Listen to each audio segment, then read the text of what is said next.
Hey, good Sunday afternoon, ladies and gentlemen, and welcome back to Clinton Raceway, where today we get set for a 12-race program featuring more Prospect Series action to go postward. A couple of divisions this afternoon. 3-year-old Pacing Colt squaring off as part of the 12-race program.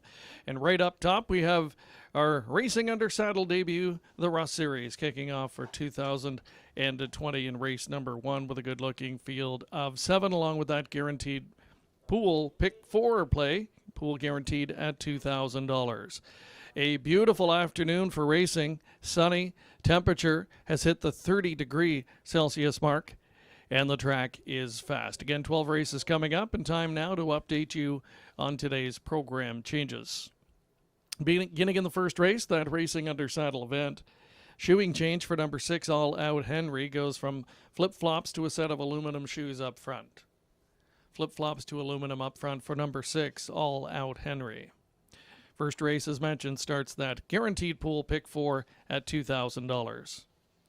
3 scratches in race 2. In race 2, take out number 5, Margie Valentine Sick. Scratch 5 due to sickness. The 6, Mock Art in Motion, a judge's scratch. Judge's scratch, weather of number 8, Mr. X. So scratch the 5, 6, and 8, all from race 2. Also eligible, does not go.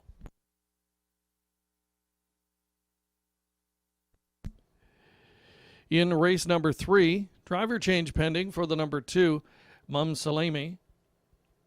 Mum Salimi, the number 2, has a driver change pending. There is a scratch of 7, Ardine Gracie due to sickness. Take out the 7, scratch sick. Also eligible, does not go.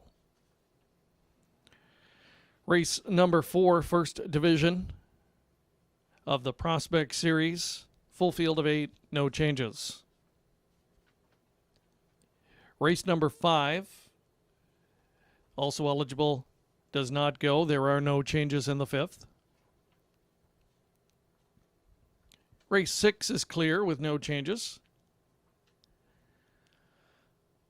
Over in race 7, a driver change pending for number 7, Mr. Orion. Nat Day off her drives this afternoon, so awaiting a driver for 7, Mr. Orion in race 7. 8th race is another Prospect Series division. Field of 8 to go postward, no changes. In the 9th race, driver change for the number 2, Blake's Boy. Make the driver Nick Boyd. Nick Boyd takes over on 2, Blake's Boy. Driver change for 7, Cortez the Killer. Make the driver Daryl Thiessen. Daryl Thiessen on 7, Cortez the Killer. 8, Danok Don Party has been... That's actually a scratch in that 9th race. There is a scratch there of number 8, Danok Don Party. The 8 has been scratched due to sickness, and the 9, Damn Lucky, does not go. In race number 10, now 2 driver changes pending there in the 10th. Driver change necessitated for the 1, Excellence, and 6, Alona. So in the 10th race, now 2 driver changes pending for number 1, Excellence, and the 6, Alona. In the 11th race, driver change is needed for number 4, Master Element. No Jay Harris in the final 4 races today, so a driver change pending there for number 4, Master Element. Again, the also eligible does not go. And in the 12th and final race of the afternoon, field of 7 to go postward there, awaiting a driver for number 2, Bronack. Bronack needs a driver in that 12th and final.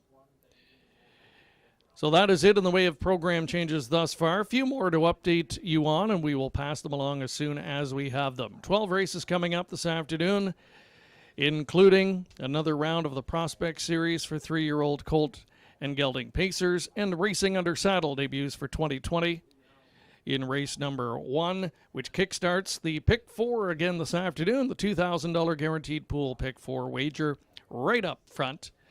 And there's a look at the selection offered up by Shannon Sugar Doyle. Likes 4 horses here as possible win candidates in the opener. The inside 3, throwing in number 5, Mystery Bet as well. Looking at a wide open first race, which is the Racing Under Saddle event. I think it's a little more clear-cut in race 2. Going to single the rail starter, L'Argent Lucky, for the Larry Lane stable, 4-time winner this year, Alfie Carroll driving. And then going 4 deep in the next 2 legs, using the 1, 3, 4, and 5 in the third. And over in the 4th race, that Prospect Series first division, likes 1 Disney Man, the 2, 3 Trick Gainer, 5 Bet on a Dream, throwing in 8 He's a Handyman as well, a horse that comes in after 2 consecutive wins over the 5/8 mile oval at Sarnia. Racing was canceled here a week ago. We had, with the warm temperatures, tornado warnings. In fact, there was a tornado touchdown not too far away from Clinton. So, unfortunately, racing canceled a week ago.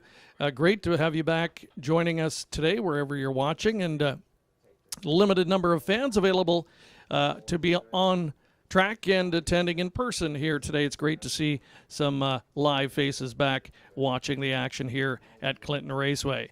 If you remember, a couple of weeks back, a record payout in that Pick 4 wager.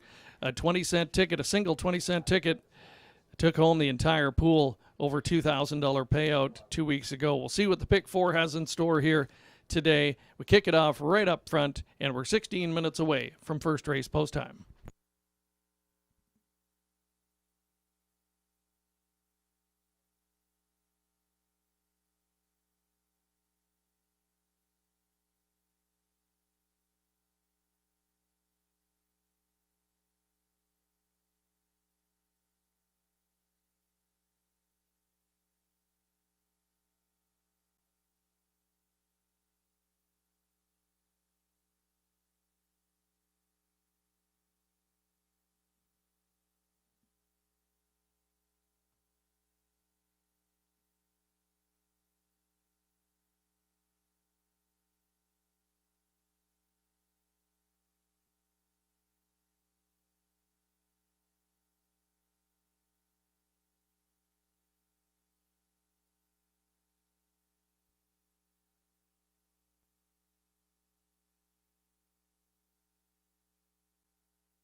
Just a little over 5 minutes to post for the first of 12 this afternoon from Clinton Raceway in Clinton, Ontario. 12 races coming up this afternoon. Racing Under Saddle kicks off for 2020.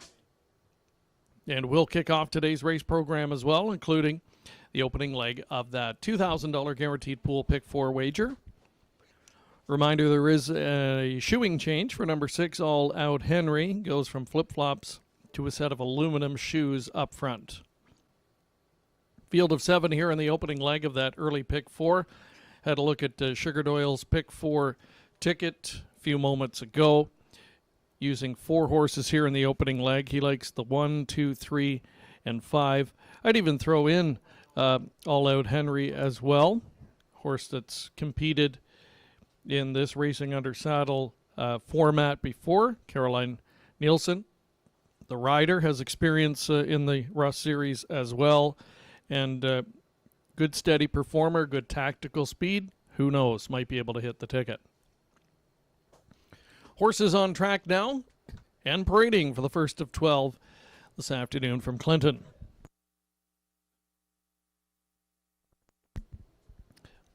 Racing Under Saddle series for 2020 getting set to kick off into Here's the Field for the opener. Talbot A+, number 1.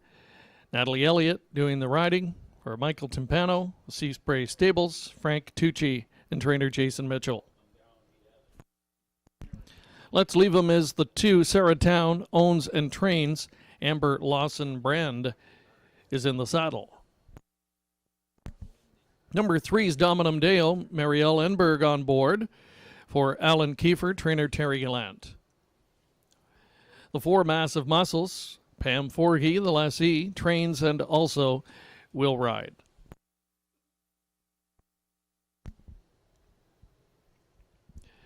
Number 5's Mystery Bet.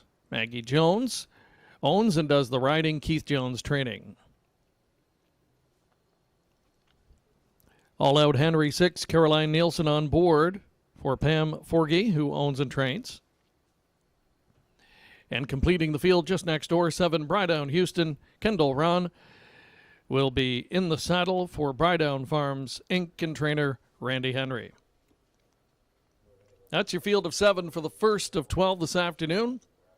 We are under saddle to kick off the 12-race program, also starting off that guaranteed pool, $2,000 guaranteed pool, pick 4 wager. Give you another quick look at Sugar Doyle's hypothetical pick 4 ticket, and he's 4 deep here in what looks like a wide open Racing Under Saddle event. His single comes in leg 2. Larjon Lucky gets some major post relief this time around, and then 4 deep in each of the final 2 legs as well. There's a look at the total ticket. It would cost you $12 if you went with a 20-cent denomination to play that wager this afternoon. So we want to welcome you inside the announcer's booth, a warm announcer's booth today. It's a hot one around the 30-degree mark. Fortunately, a nice breeze here this afternoon at Clinton. Not really a strong headwind or anything like that, but just enough to give a little bit of relief out there. Beautiful afternoon for racing in a fast oval, and exciting program coming up today as well. The Prospect Series, we talked about that. 3-year-old Colt and Gelding Pacers squaring off in a couple of divisions of that. A really good matchup later on the card today in that series. Race number 8, Dreaming Out Loud, who is undefeated in 6 this year and swept the Mark Austin Series at Dresden. He's in town, and he'll take on Big Sur, who's been turning some heads this season after not hitting the board in 4 last year. Big Sur, 3 wins and a second in 4 starts, and has looked very good for his connections. He's got post 4 to deal with, Dreaming Out Loud post 2, and a really nice supporting cast of 6 others. So good-looking division, one of a couple of good-looking divisions of that Prospect Series. But the Racing Under Saddle event to kick things off this afternoon, and a few more moments of wagering time remain to make those early pick 4 selections. Good luck.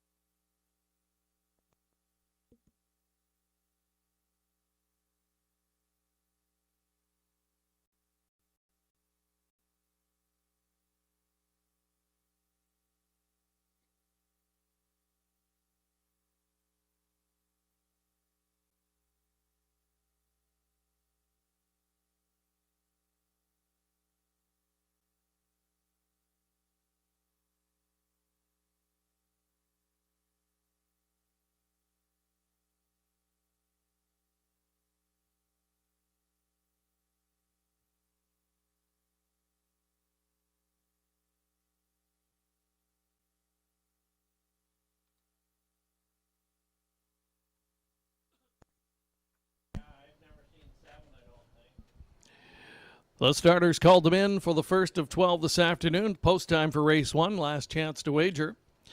It's the Racing Under Saddle event, first of 2020, field of 7. Talbot A+ and Nat Elliott.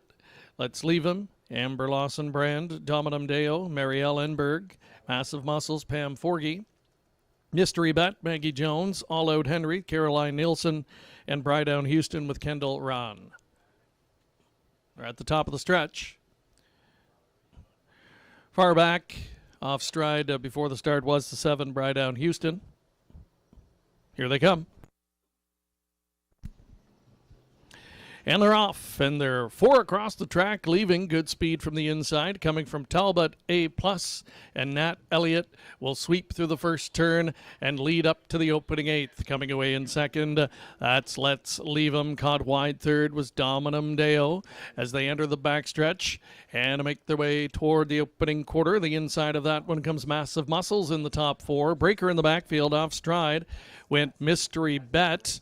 So coming on to take over 5th spot was All Out Henry. They wheel by the quarter. Talbot A+, Natalie Elliott. They are in command here as they race into the far turn. A length and a half better than Let's Leave 'Em. On the inside, protecting position 3rd was Massive Muscles, right at 3/8 completion. And caught wide all the way from 4th, Dominum Deo. And here's some early activity popping the pocket. Let's Leave 'Em. Let's Leave 'Em going to come after Talbot A+ with a half mile to go, and their heads apart, racing into the lower turn. Back 3rd, Massive Muscles. Been a long parked out journey for Dominum Deo. There goes All Out Henry now, starting his move to the outside in 5th position as they travel the lower turn and pass the 5/8. Let's Leave 'Em. The 10-year-old veteran on top now and clear by a couple. In second spot, Talbot A+. Massive Muscles has been keeping close order there in 3rd position. Dominum Dale 4th. All Out Henry went back down to the pylons in 5th. They wheel by 3/4 and they're chasing Let's Leave 'Em.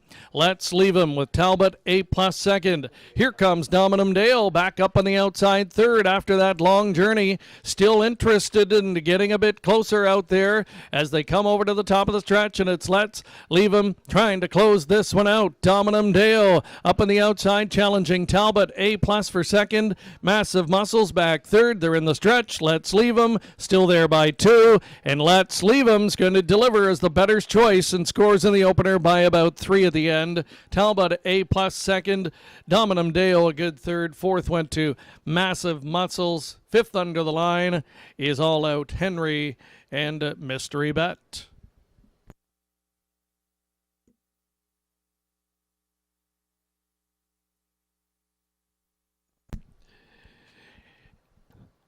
Racing officials lit the inquiry sign here in the first race. Going to review racing action prior to the start. Going to review the start of race number 1, so hold all tickets.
Your attention, ladies and gentlemen. In the first race, there's going to be a pari-mutuel refund of tickets involving number 7, Brydown Houston.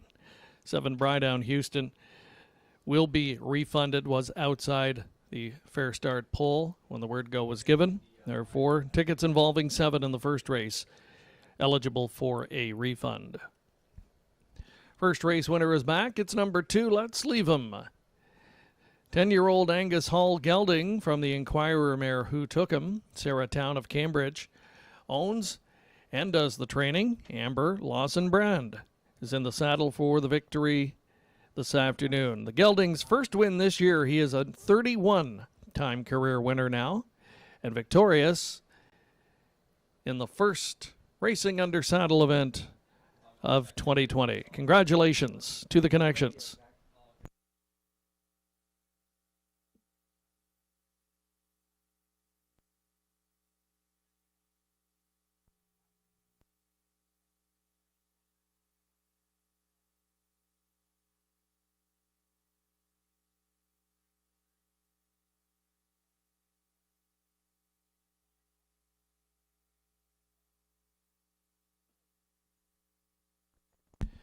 Here are the fractional times from race 1. Quarter was 29 and 4, half 59 and 3, 3/4 131 and 1, and the mile time 2:03 and 4. 29 and 4, 59 and 3, 131 and 1, 2:03 and 4 for number 2. Let's leave them.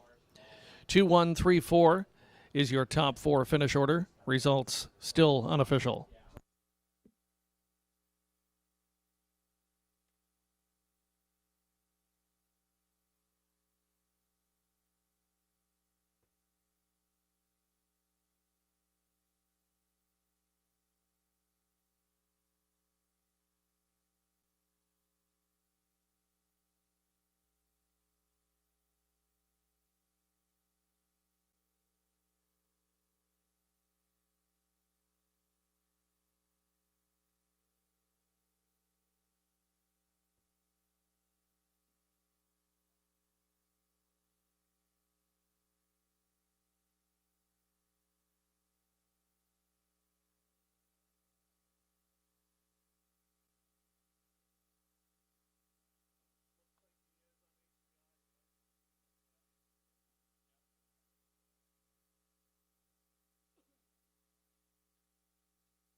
Results official. Prices posted.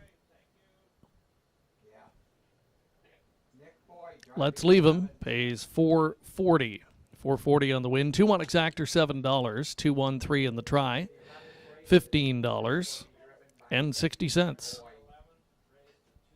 Complete finish order in the first race. Top down 2, 1, 3, 4, 6, 5, 7. Race 2 upcoming. 3 scratches. Take out the 5, 6, and 8. 5 Margie Valentine. 6 Mockart in motion, and 8 Mr. X all scratched. Field of 5 coming up next in race 2. Exacta try. Superfecta wagering available.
Race 2 coming up in just over 5 minutes from now. A reminder that the 5, 6, and 8 have all been scratched. Field of 5 for Race 2.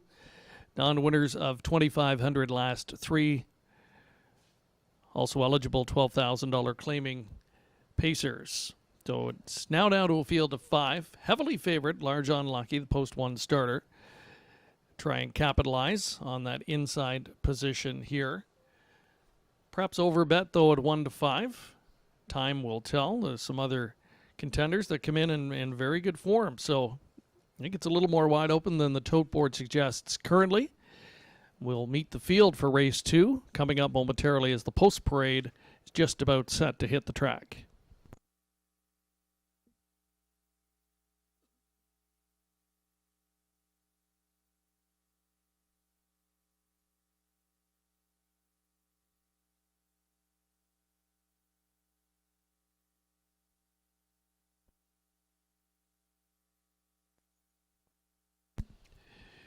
Introducing the field for Race 2, Large on Lucky is the one. Larry Lane owns and trains. Alfie Carroll driving.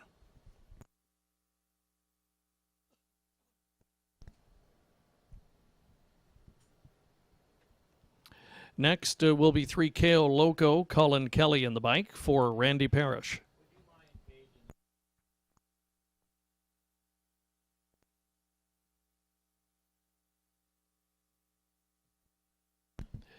Number 4 is Real Wicked, Jay Harris driving for Triple S Equine.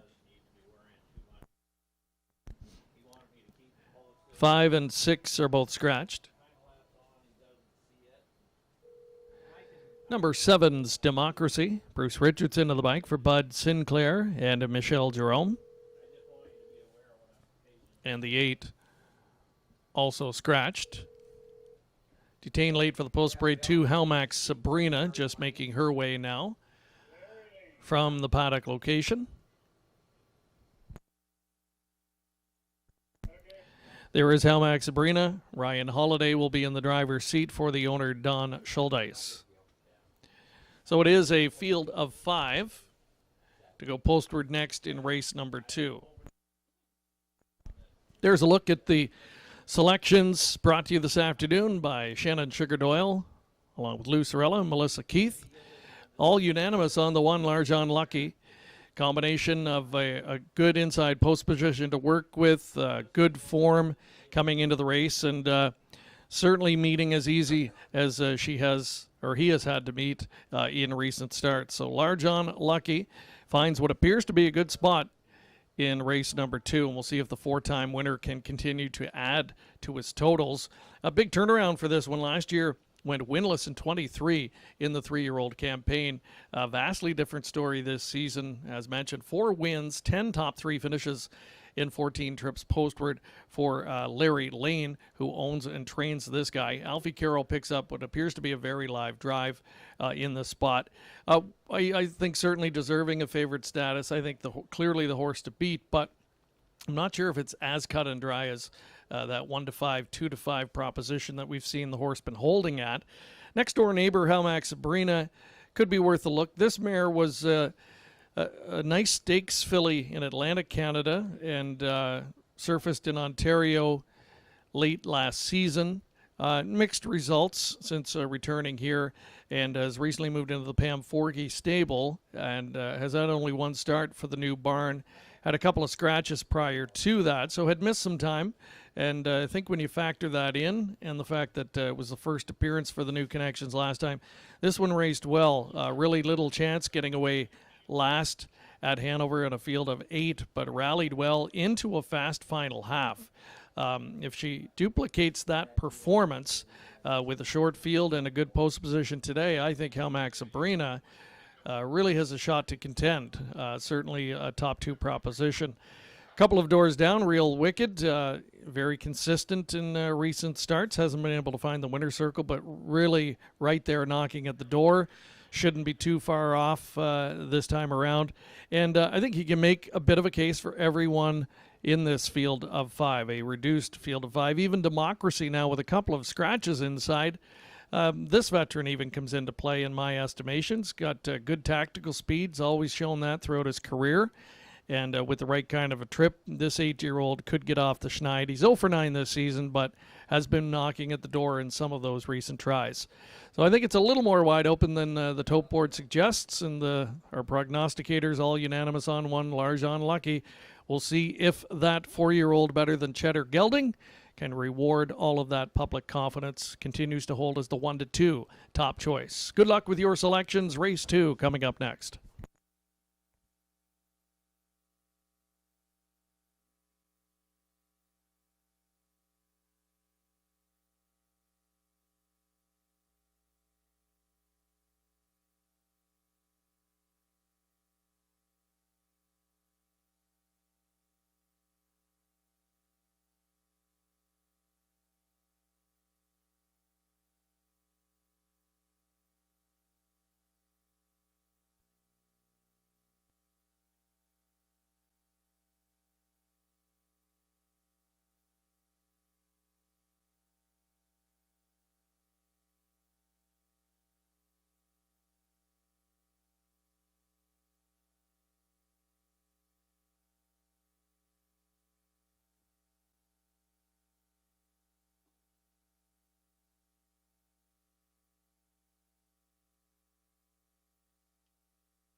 One minute to post time, just over a minute.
Starter calls them in for race 2. It's post time and your last chance to wager.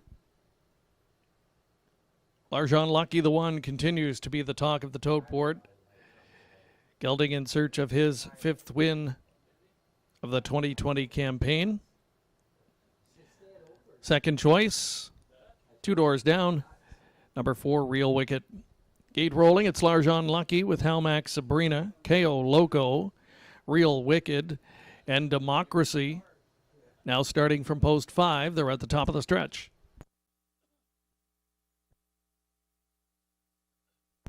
Here they come.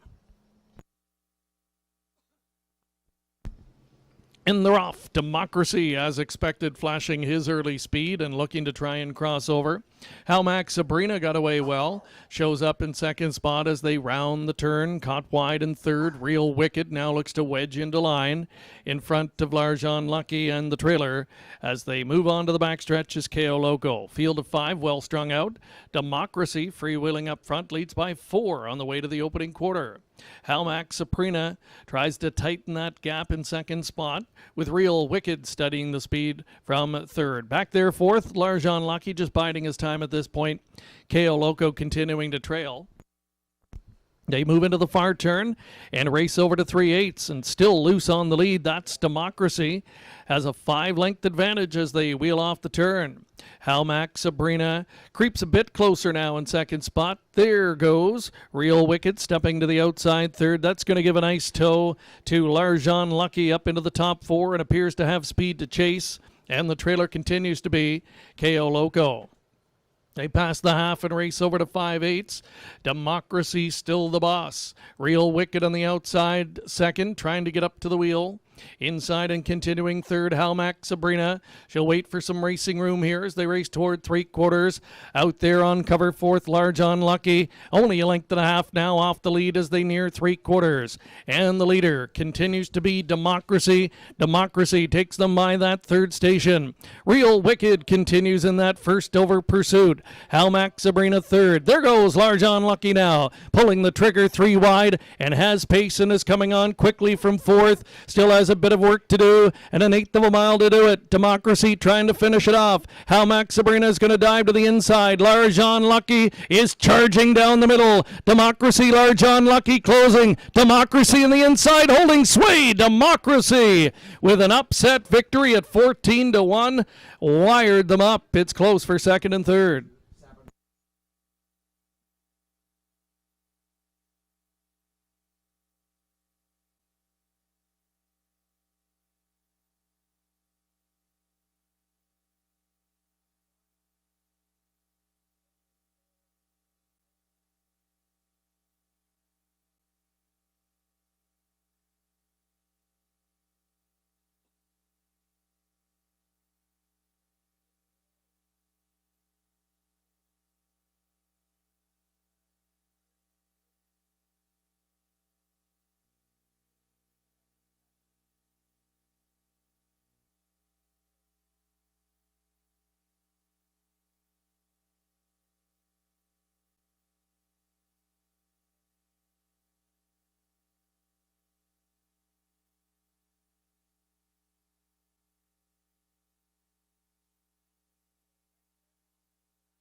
Here's a look at the unofficial winner returning. It's number 7, Democracy, 8-year-old gelded son of Mach 3.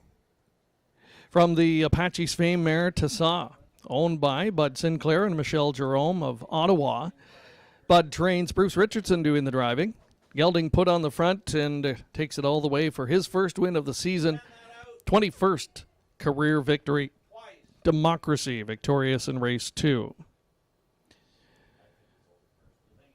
Please be advised, AGCO officials have lit the inquiry sign. They're going to have a look at unofficial third place finisher Halmac Sabrina for a possible pylon violation. So hold on to your tickets here. There is an inquiry on race number 2.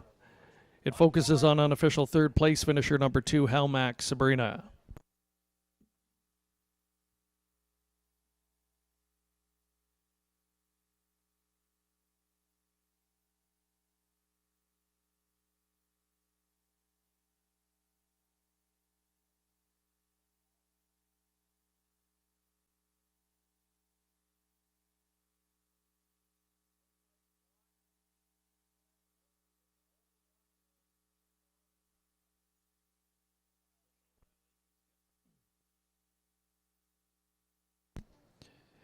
Officials determined number 2, Halmac Sabrina, was inside one pylon and over top of another.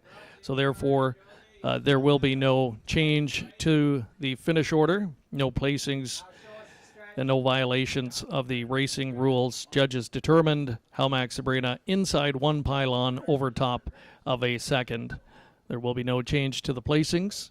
7, 1, 2, and 4 unofficially in the top 4 finish order.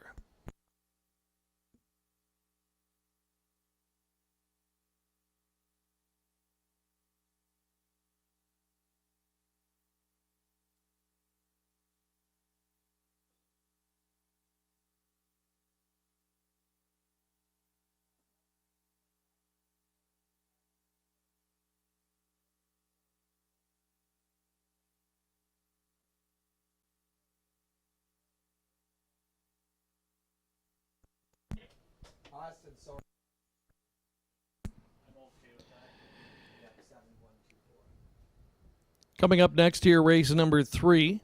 In the third race, Austin Sori driving 2, Mums Salimi. Austin Sori on 2, Mums Salimi. And the 7R9 Gracie scratch due to sickness. Field of 7 coming up next. Still unofficial here in race 2.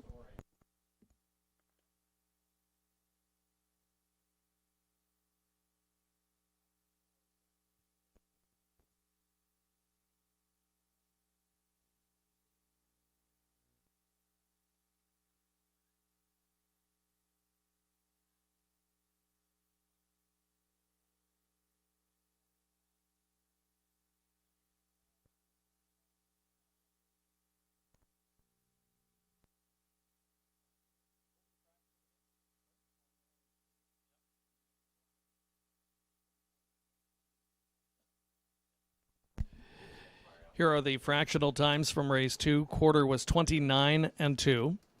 The half a minute, 1/5. 3/4, 1:29 and 2. Mile time, 1:59. 29 and 2, minute and 1, 1:29 and 2, 1:59, the win time. Prices up. Democracy 31.10, 7-1 exactor paid 43.90. The dollar try 132.95. Two over 4. Okay. Yes, please. Sorry. 20-cent superfecta paid $49 and change.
Here's the complete finish order from that second race. Top down, 2, 3, 5.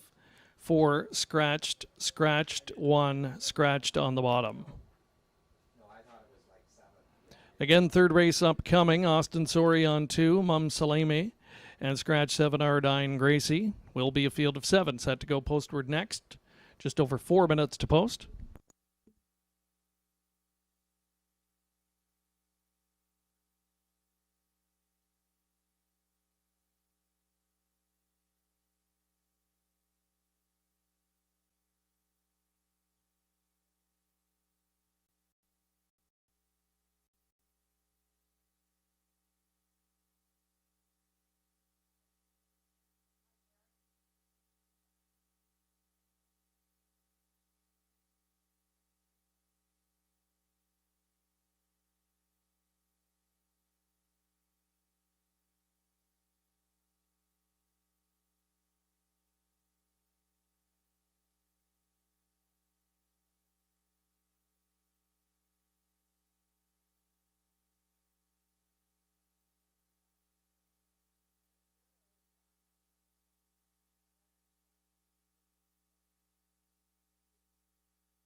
Introducing the field for the third, number 1 is Little Bearcat. Mike Horner does the driving. He owns. Mark Horner trains. Mum Salimi, number 2, Austin Sori picks up the drive for Val Spar Stables. KD Roses 3, Bruce Richardson at the lines for Heather and Rick Pickett. 4 is Ace 44, Lady D. Wendy Warren. Timpano is the owner. Nick Boyd drives. Sunshine in May, number 5, Travis Henry in the bike for the stable Sunshine in May. 6, Casimir Renoir, Michael Dorsum, George Large co-own, Carl Dawson drives. 7 was scratched. The 8, Happy Royal, Nick Stewart at the lines for YBOB. That's your field of 7 for the upcoming third. Exacta Try and Superfecta wagering all available.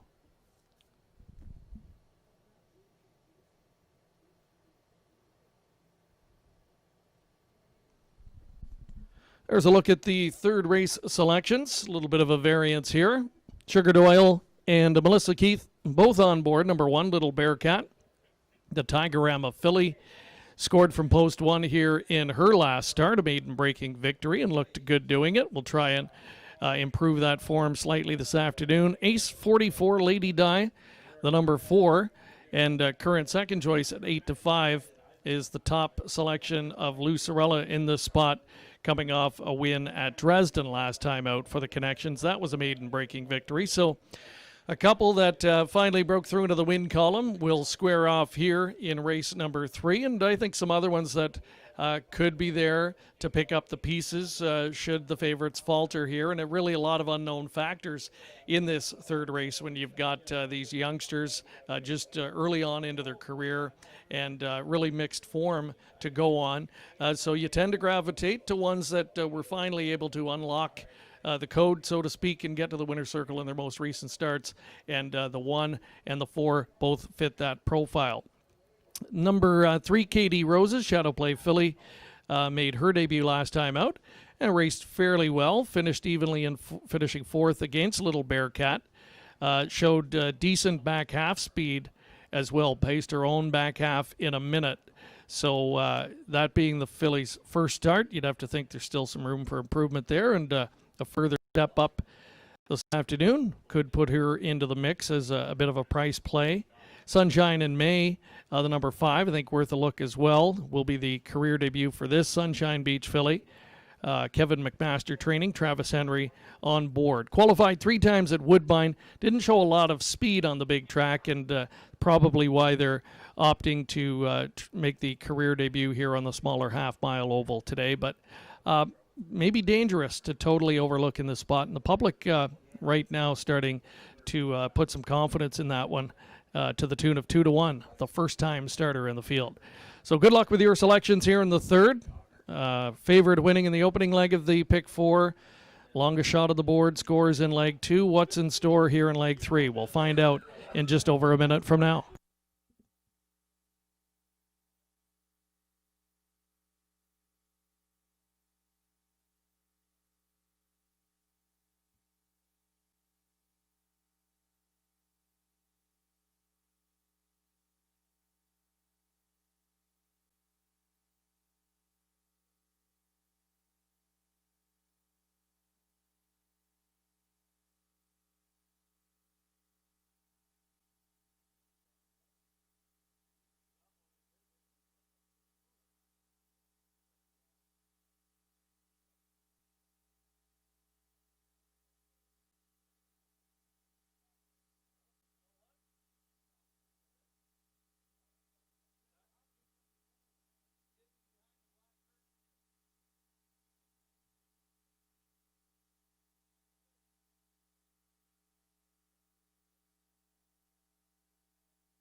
Last chance to wager on race 3. Starter has called them in. It's post time.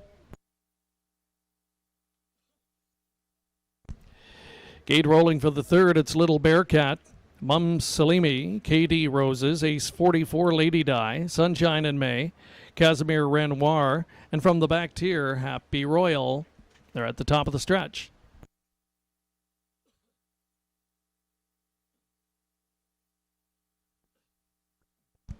Here they come.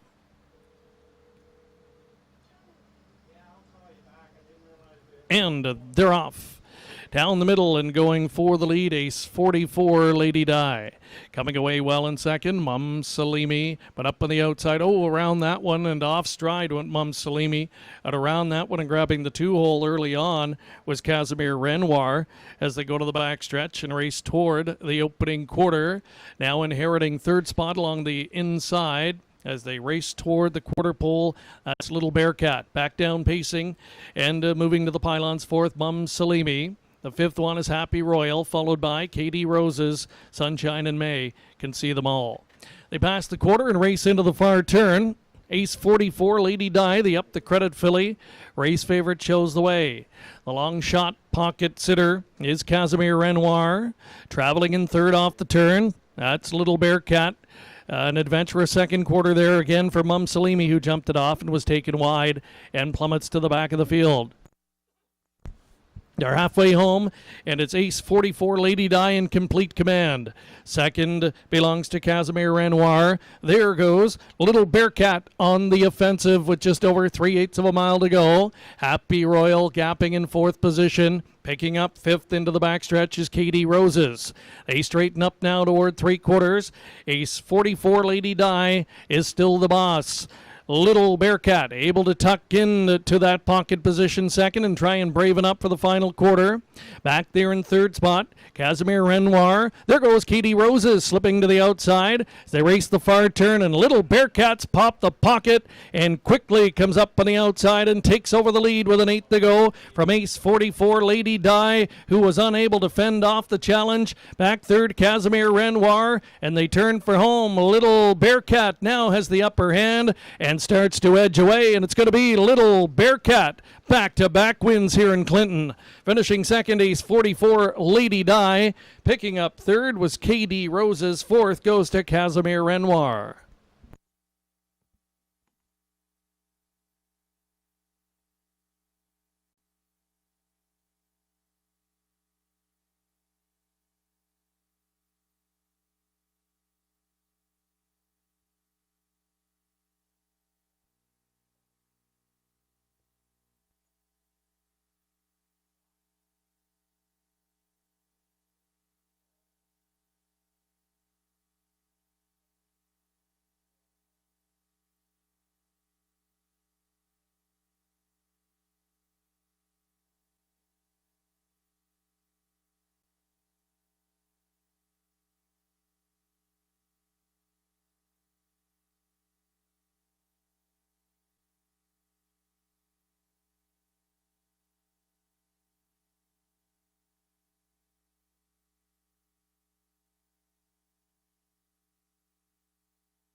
Top four posted unofficially. It's a 1-4-3-6 top four.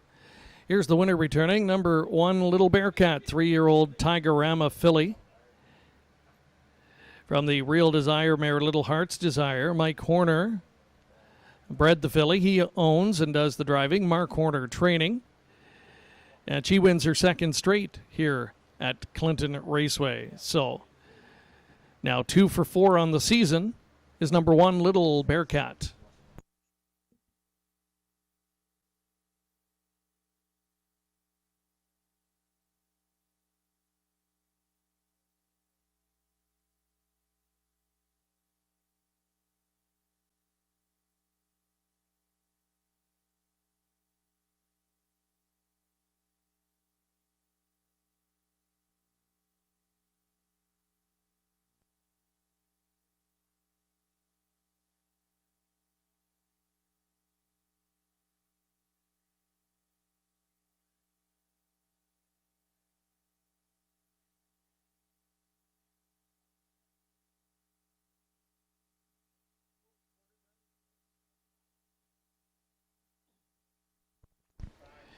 Here were the fractional times from race 3.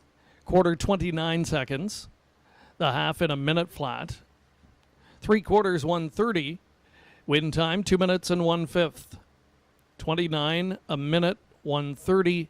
2 minutes 1/5. It's a new racing record for number 1, Little Bearcat.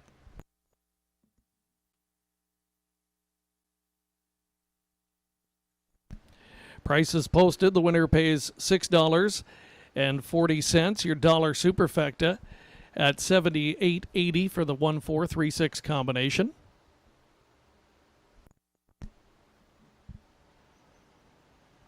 The 1-4 exactor paid $6.80. The dollar try is worth $15.80. The complete finish order from the top down should read 1-7-3-2 5-4, scratched, 6 on the bottom. Coming up next, race 4, first division of the Prospect Series, 3-year-old Colt Pacers. A field of 8 set to go postward next. No changes.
Ladies and gentlemen, recapping some further driver changes this afternoon. Turning over to the 7th race, race 7, number 7, Mr. Orion. Drivers, Daryl Thiessen. Race 7, Daryl Thiessen on 7, Mr. Orion. In the 9th race, number 2, Blake's Boy. Driver, Nick Boyd. Nick Boyd on the 2. Daryl Thiessen on 7, Cortez the Killer. Cortez the Killer gets Daryl Thiessen in the 9th. 10th race, still awaiting a driver for number 1, Excellence. Number 6, Alona, make the driver Daryl Thiessen. Race 10, Daryl Thiessen takes over on 6, Alona. Race 11, number 2, Danuz, driver Nick Boyd. Nick Boyd on 2, Danuz. Number 4, Master Element, make the driver Alfie Carroll. Alfie Carroll on 4, Master Element. 12th and final race, number 2, Bronack, make the driver Daryl Thiessen. Race 12, Daryl Thiessen takes over on number 2, Bronack. 4th race coming up. Final leg of the Pick 4 wager. Good luck if you're still alive. A field of 8 3-year-old Colt Pacers in the Prospect Series, first division. No changes, just over 4 minutes to post.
Horses and drivers for this afternoon's fourth race getting set to step onto the racetrack per $7,300. First division in today's leg of the Prospect Series for 3-year-old Colt and Gelding Pacers. Full field of 8 with no changes. Number 1 is Disney Man. Daryl Thiessen is in the driver's seat for Wayne McRae and Bloomingwood Farms Limited.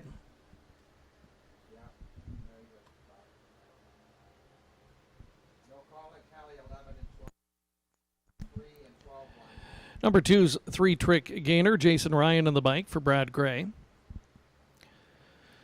Nick Boyd driving 3 Dover Sealster for Brydown Farms Inc., James Dean, Eric Schwint, and Tyler Durst.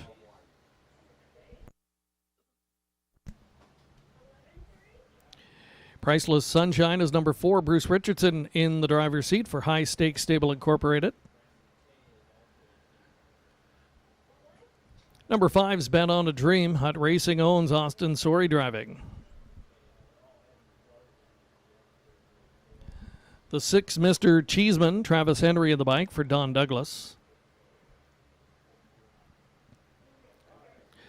My Inside Voice, number 7, Catherine McClure owns, Dustin McClure driving. And the 8 is He's a Handyman, owned by Mark Horner with Mike Horner in the driver's seat. Good-looking field of 8 for race 4, the Prospect Series, and final leg of today's Pick 4 wager, Exacta Try. Superfecta wagering also available. Pretty wide open field, good betting board right now, and all 3 of our handicapping experts with different selections in the top spot. Sugared Oil likes 5, Bet on a Dream, the Better Than Cheddar Colt, sent out by Blake McIntosh after recent tries at Woodbine. 6, Next Door Neighbor, Mr. Cheeseman. Several on the board finishes from 21 career starts, but yet to find that elusive first victory. And from the trailing tier, Melissa Keith likes He's a Handyman, who has started to click of late over the big track at Sarnia. The 5/8 mile oval has back-to-back wins there, and we'll try and translate that form here today from a trailing tier and what looks like a really good first division this afternoon. Very competitive, no standout, and that makes for, I think, a good betting race.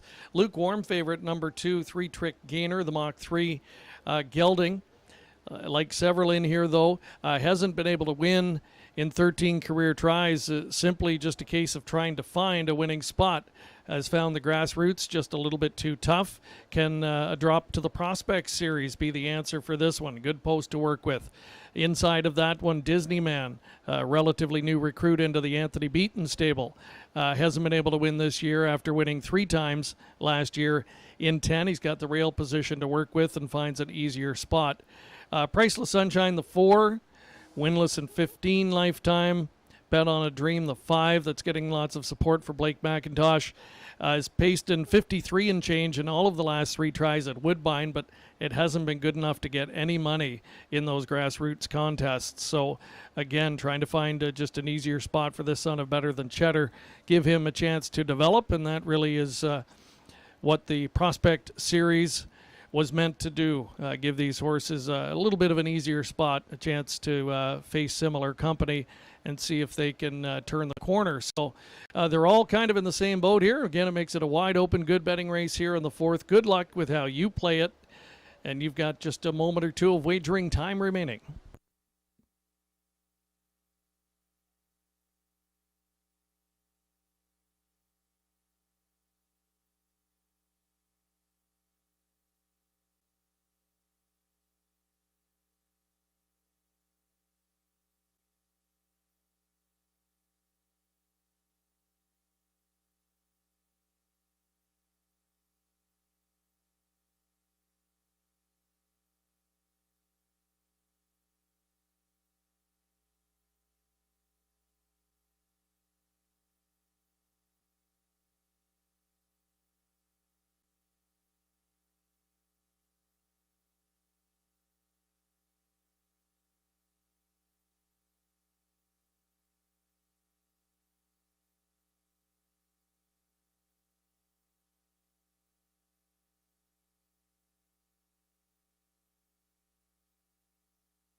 Field for the fourth race at the top of the stretch. Full field of 8. First division today of the Prospect Series. Here they come.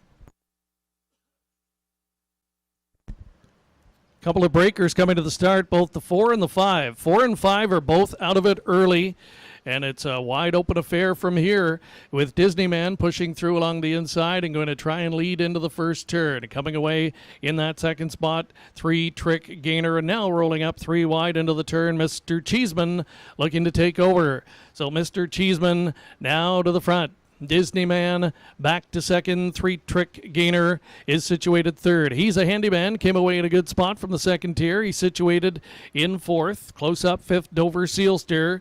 Then back sixth, My Inside Voice. Far back after miscues prior to the start, both Priceless Sunshine and Bet on a Dream. Field sweeps into the far turn and showing the way. That is Mr. Cheeseman, the son of Better Than Cheddar, on the engine, leading in a length and a half. Disneyman tracking in the pocket second, right there in the top 3. That's 3 Trick Gainer as the field straightens up toward the half-mile pole, edging to the outside. There goes He's a Handyman now. Going to start second over and latch onto the cover with a half-mile to go. Mr. Cheeseman leads to the lower turn. 3 Trick Gainer is gaining on the outside. Second is now just a half length away. Disneyman starts to gap slightly on the inside third. Moving up now, second over, still with a couple of lengths to make up. That's He's a Handyman, but now hits a better stride as they straighten up toward 3/4. And it's still Mr. Cheeseman going well. Outside, 3 Trick Gainer. There's He's a Handyman now pulling the trigger 3 wide, and he's right up into the mix and joining them as they pass by 3/4. Disneyman in behind a wall of pacers in third. It's Mr. Cheeseman still the boss. 3 Trick Gainer trying to make up that final half a length. He's a Handyman continues to close. Dover Sealster now gearing up. Disneyman needs racing room and it's wide open turning home. Mr. Cheeseman on the outside. 3 Trick Gainer coming on. 3 Trick Gainer and Mr. Cheeseman. They hit the wire together. Mr. Cheeseman appeared to hold on. That 0 for 21 streak coming in, but may have cracked the maiden today in the Prospect Series.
Back into the Clinton winner's circle. Fourth race winner, number 6, Mr. Cheeseman. 3-year-old gelded son of Better Than Cheddar from the Western Hanover mare Bandolero Hanover. Don Douglas of Ingersoll, the owner. Scott McNiven, the winning trainer, and Travis Henry doing the driving. Gets the maiden breaking victory today in career start. Number 22 had been knocking at the door in all of his recent tries, and today holds on for the maiden breaking victory, and a good time to do it in today's first division of the Prospect Pacing Series. Congratulations to the Connections.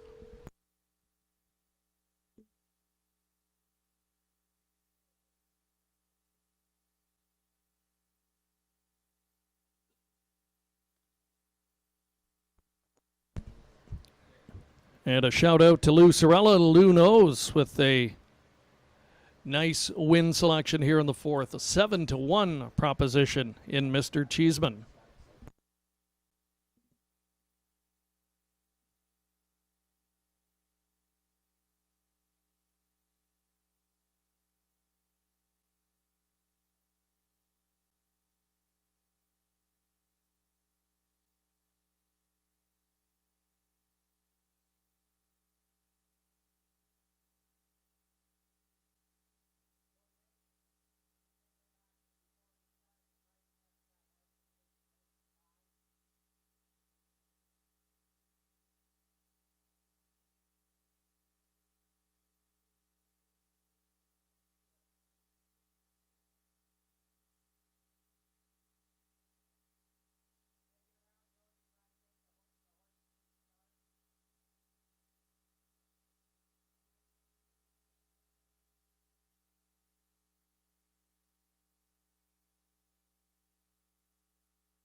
AGCO racing officials had a review of the start of race number 4, deemed that both the 4 Priceless Sunshine and 5 Bet on a Dream were inside the fair start pole when the word go was given.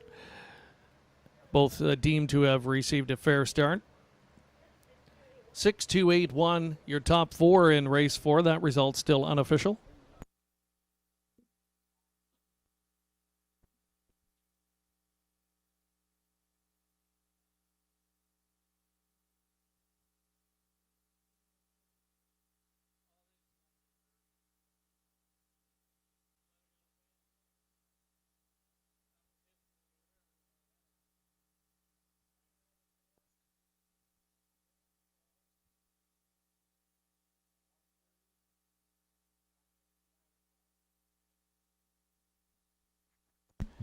Here are the fractional times from that fourth race. Quarter 29 and 4.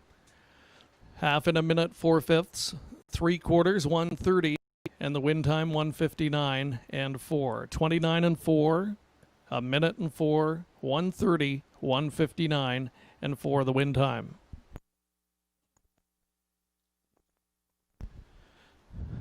Results official and the prices have been posted. Mr. Cheeseman pays $16.80, 6-2 exacta, $70.30. Your dollar try is worth $136.30.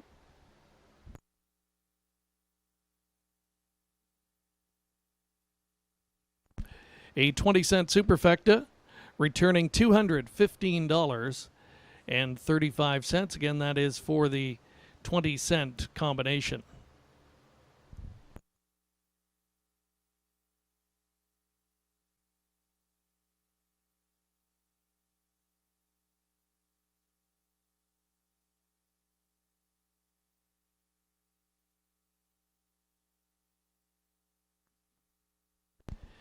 And the pick 4 was hit, a 4 of 4 combination, a 20-center. It's another good one this afternoon, a 20-cent ticket, more than $566. Again, the 20-cent pick 4 return today. Another good one, $566 and change for a 20-cent ticket. So the pick 4s have been paying well here at Clinton Raceway.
Ladies and gentlemen, we have a further driver change in the 10th race today. Race 10, number 3, Secretly Flashy.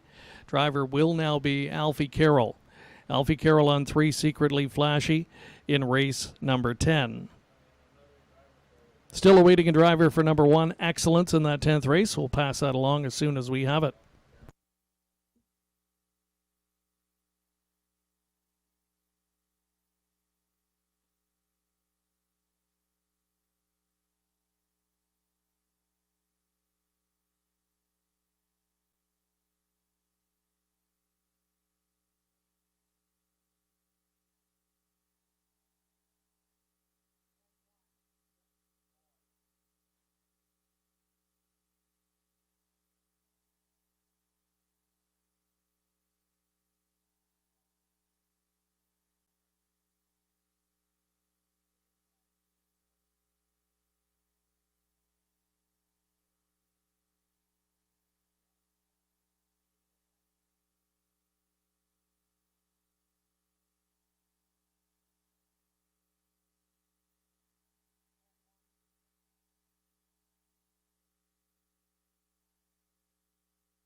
And ladies and gentlemen, the last driver change has now been finalized. Race 10, number 1, Excellence, will be driven by Nick Boyd. In the 10th race, Nick Boyd now drives number 1, Excellence.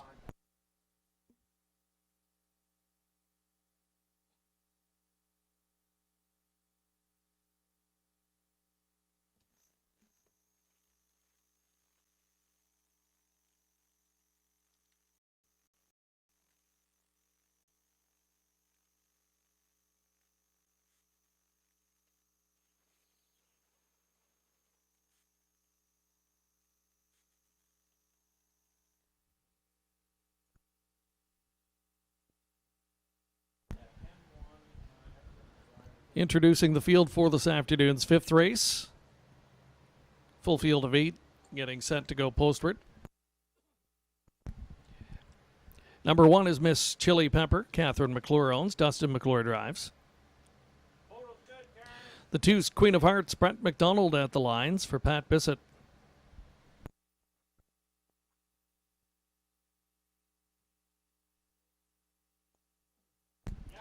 Number 3's Destiny Cruise. Jay Harris on the bike for Cameron McQueen. Come on over, number 4, Scott McNiven, Shirley Griffin, Tom Broadhurst, and OAS 2020 all-share ownership Travis Henry drives. Michelle's Deuce is the 5, Colin Kelly in the bike for Colleen Lamarche. 6, Warrawee Speedy, Nick Boyd with the drive for Paul Kelly.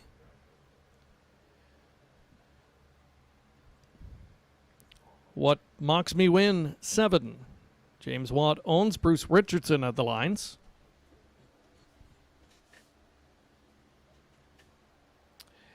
And the 8, Barry Yuvon, Ryan Holiday with the drive for Derek Marks and Brent Martin. Good-looking field of 8, set to go postward. Exacta Try, Superfecta Wagering, all available just over 2 minutes to post. Getting a look at our selections here. Sugar Doyle likes Barry Yuvon from the 2nd tier, winless in 7 this year. But the last couple have been more encouraging. And hey, race number 4, we only need to go back 1 race to find a horse that had a long winless streak but had been hinting at breaking through one of these times, gets it done. So Sugar likes the number 8 Barry Yuvon to do just that. Lou knows, who tabbed that 7-1 winner back in the 4th. He's on board 3, Destiny Cruise, as is Melissa Keith. And why not? 3-time winner this year. 57-2 last time at Grand River. That's a big trip over the half-mile oval there, and I think will translate well here to that number 3 starting spot. Pat Shepard, the trainer, sends out a lot of starters here, always competitive. Jay Harris driving. Just inside that one, though, however, the 3 to 5 heavy favorite at this point is Queen of Hearts. I think a big factor. You have to like her chances with post position edge over many of the rivals here. Has that the good gate speed that served her well. 2 back, gate to wire winner here at Clinton last time. Got away in the pocket, couldn't get to the winner, but was a solid second. She's hit the board in each of her last 4 starts, very consistent, and you have to think she's going to be somewhere on the ticket, but at even money, perhaps just a little bit over bet in this spot. She is floating up now, though, as we near post time to 6 to 5. Destiny Cruise continues to take money from post 3. If you were looking at another to, I think, hit the ticket and potentially win at a bit of a price, I like number 6, Why Are We Speedy? All of the recent races for this one have come at Grand River. 3 second-place finishes from the last 4 trips postward. Generally, the preferred racing styles coming from just off the pace. Nick Boyd picks up the drive today for the first time. Just a one-time winner in 8 this year, but another one that has tactical speed, and I think if she finds a spot forwardly placed here off the gate, she'll be a big factor. And I really think you're getting 6 to 1 on her simply because of an outside post position in this spot. I like her chances to certainly be somewhere on the ticket, and at 6 to 1, that's an attractive price. Good luck with your selections here. Another wide open betting board, in my opinion, in race number 5. They'll be going to the post in less than 2 minutes.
Ladies and gentlemen, another driver change in race 11 today. Race 11, Colin Kelly off 3, Taram a new one. Driver will now be Daryl Thiessen. Over in the 11th race, Daryl Thiessen now drives number 3, Taram a new one. Gate rolling for this afternoon's 5th. Field of 8 moving in, lining up. They are Miss Chili Pepper, Queen of Hearts, Destiny Cruise, Come On Over, Michelle's Deuce, Why Are We Speedy, What Mocks Me Win from the second tier, Barry Yvonne.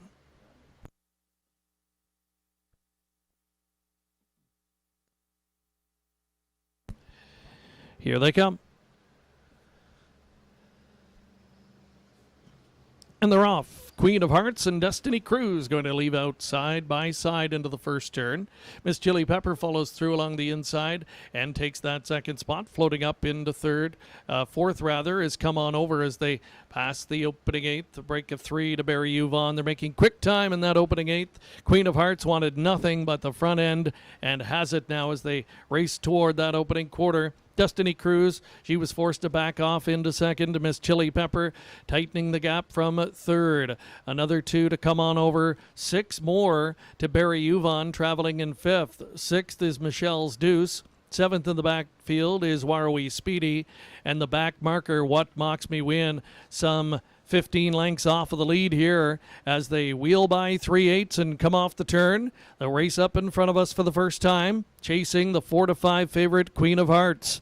Pocket sitter Destiny Cruise. She's under some tip-tap urging there in the pocket. Miss Chili Pepper biding time in third. Traveling in fourth position is Come On Over. She'll stay put for the time being. So Barry Yuvon will start the outer flow with 3/8 of a mile remaining. Is up to take over that fourth position now as they spin onto the backstretch for the second and final time. Queen of Hearts will take them toward 3/4. Come On Over is now moving up on the outside with the cover of Barry Yuvon. Barry Yuvon is challenging Destiny Cruise for the second spot as they pass 3/4.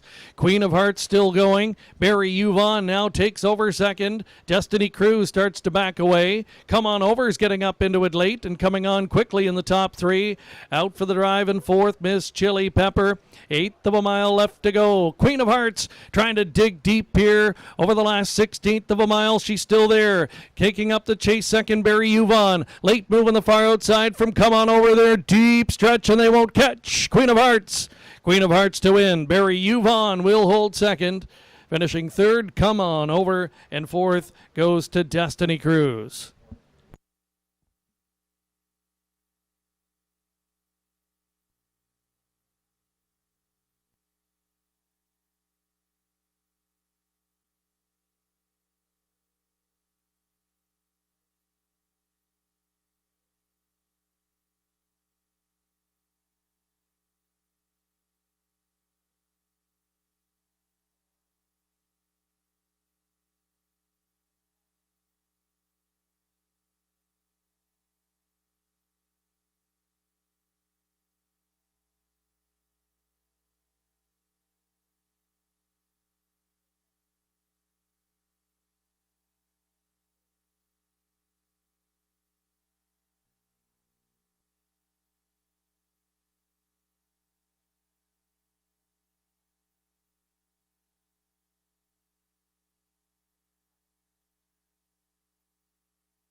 Here are the fractional times from race number 5. Quarter was 28 seconds. The half 57 and 3. 3/4 128. Mile time 158 and 2. 28, 57 and 3. 128, 158 and 2 for number 2, Queen of Hearts.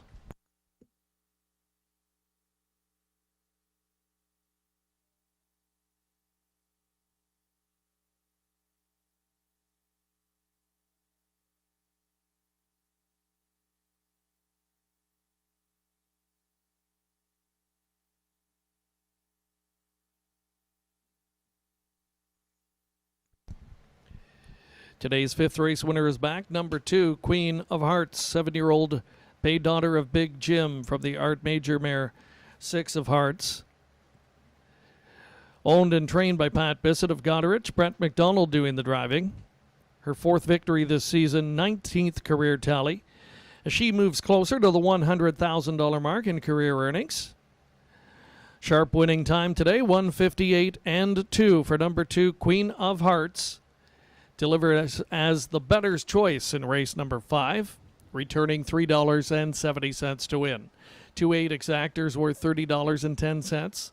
The dollar try pays $63.20.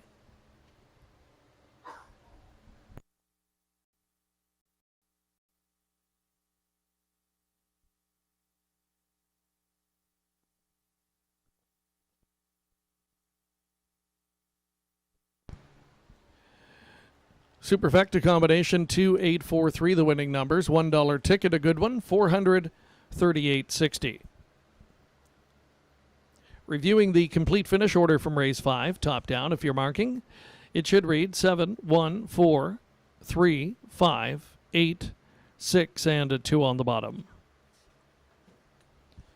Up next is race 6, a full field of 8 slated to go postward. And there are no changes. Again, no changes in the upcoming 6th. Reminder that other late driver change in the 11th race. Number 3, Tarum, a new one. Driver now reads Daryl Thiessen. 11th race, Daryl Thiessen now driving 3. Tarum, a new one.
Horses and drivers on the track for race 6. Horses and geldings, non-winners of 3,000 lifetime. One's River Dolly. Michael Arndt, the owner. Nick Stewart drives. 2's Mr. Magoo. Chris Long in the driver's seat for Mike Dorsum. 3 is Better's Hope. Travis Henry with the drive for the stable Better's Hope. Watch Me Baby number 4. Tyler Moore in the driver's seat for Alan Kiefer.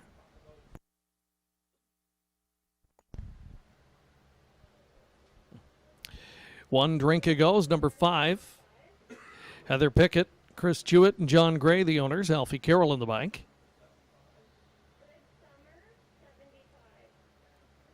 6, the Rubber Ducky, Brett McDonald in the driver's seat for Jeff Williamson. Mock and Load 7, Bruce Richardson with the drive for Craig Parrott. Completing the field is George's Credit, Fred McGuire, the owner. Colin Kelly with the drive. That's your field of 8 for race 6. Exacta Try, Superfecta wagering offered up. And our handicapping experts all going in different directions here in race 6. Sugar Doyle landing on the number 4. Watch Me Baby, he's watching gelding, making his 4th start this season, has yet to hit the board. The last couple has shown some promising signs, at least, of heading in the right direction. We'll need further improvement, though, to win today. And you're getting a 6-1 generous price on that one. Lunos going toward the outside of the gate again to Mock and Load for trainer Bud Sinclair, driver Bruce Richardson. Let's see if that combination can strike again. They've won earlier from an outside post. 35-1, Lou going for the fences with this one. And Melissa Keith likes number 3, Better's Hope. First-time starter, son of Better's Delight.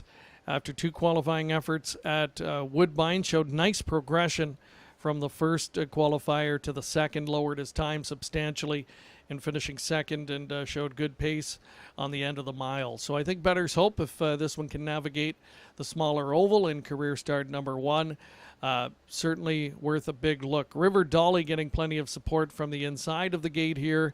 Hasn't won yet in 8 career starts, but has had a number of close calls of late.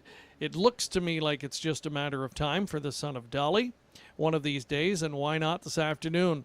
The post position, God certainly smiling on him in this one with a post 1 start. We'll see if he can capitalize and take advantage of that. Another first-timer that I'll be interested to watch is 1 Drink Ago. The Your Nemesis Colt qualified and finished a decent 3rd. Past rivals in the back half of the race. From a time perspective, we'll certainly have to drop another couple of seconds likely or more this afternoon, but we'll see. The barn sent out a solid 3rd place finisher earlier on the card in her 2nd career start, so we'll see if this one has the potential to perhaps hit the ticket at a price at 14-1. Good luck with your selections here. I think it really is another wide open affair. Hard to accept an 8-5 proposition on a first-time starter, but that's what you're getting right now in this spot. Exacta Try, Superfecta all offered up just over 2 minutes away from post time.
Final call to wager on race number 6. Starting gates in position.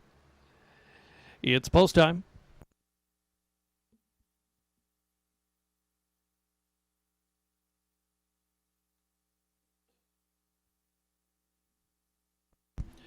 Starting gates underway. It's River Dolly with Mr. Magoo, Better's Hope.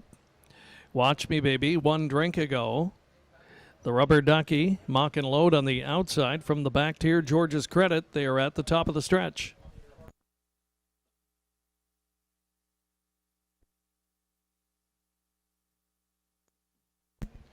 Here they come. And they're off. Good start for them across the track, briefly leaving. That's River Dolly along the inside, pushing out. Better's Hope shows speed into that first turns. Come on in second. And through to be third, Mr. Magoo with an eighth of a mile in the books. Moving up on the outside, that's Watch Me Baby. Trying to wedge into line and does find a seat in front of the Rubber Ducky, who's the fifth one. Sixth away was Mock and Load. Racing seventh in the backfield, George's Credit, the early trailer. That's One Drink Ago, who's about a dozen lengths off of the lead. River Dolly was sent off as the better's choice, and the Son of Dolly leads into the far turn, operating on a 2-length advantage. Better's Hope is situated in second. Out and driving from third, there goes Watch Me Baby, right at 3/8 completion. Moving up and trying to grab the cover, that's the Rubber Ducky. As the field swings off the turn and approaches the half-mile pole, it's River Dolly looking strong up front and leads by a length and a half under tight lines. Moving on to take second. As they race the lower turn, that's Watch Me Baby. Watch Me Baby's going to get down to the pylons in front of a gapping Better's Hope. So the Rubber Ducky has lost cover, but is still moving up on the outside as they enter the backstretch. And following that move is Mock and Load. They race to the backstretch now and head toward three-quarters. River Dolly playing Catch Me If You Can. Watch Me Baby is in pursuit. Moving up to grab third was the Rubber Ducky. Mock and Load out there fourth, but still some 6 or 7 off of the lead. They pass three-quarters and head over to 7/8. River Dolly, the one to try and catch. Tightening in second is Watch Me Baby, far back to the rest, and the field turns for home. River Dolly trying to finish this thing off, but here comes Watch Me Baby out for the drive. Watch Me Baby coming after River Dolly. River Dolly has to find more, and he's done so. River Dolly, gate to wire over Watch Me Baby, holding third. The Rubber Ducky fourth went to George's Credit.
Today's sixth race winner is back. It's number 1, River Dolly, 3-year-old Bay Son of Dolly from the American Native Mare, All-American Native Mare Rita Hanover.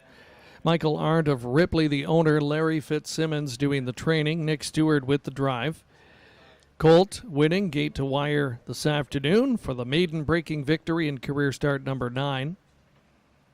Had hit the board in half of the 8 starts prior to today, but the first win photo taken this afternoon for River Dolly scores as the 4-5 choice in today's 6th.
Your attention, ladies and gentlemen. There will be an inquiry here in race number 6. AGCO officials just reviewing action at the top of the stretch. Again, judges reviewing racing action in the final quarter, focusing on racing action as the field turned for home. So the inquiry sign is up. Please hold all tickets. Results still unofficial.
Ladies and gentlemen, there's going to be a placing.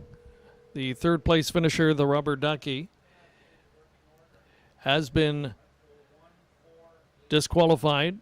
Finished third, will be placed fifth for causing interference with the 7 and 8 at the top of the stretch.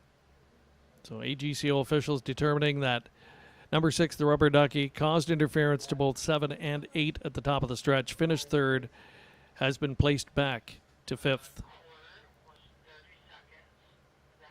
The revised top 4 finish order after the placing. Number 8, George's Credit, will be 4th, placed 3rd. 7, Mock and Load, 5th, placed 4th. So it will be a 1-4-8-7.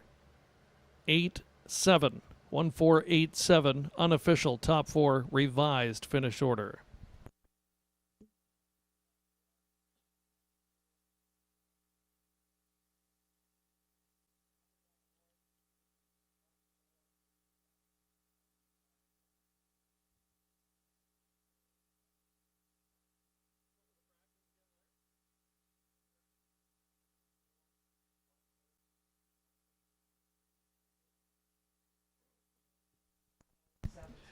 Here are the fractional times from race 6. Quarter, 30 seconds.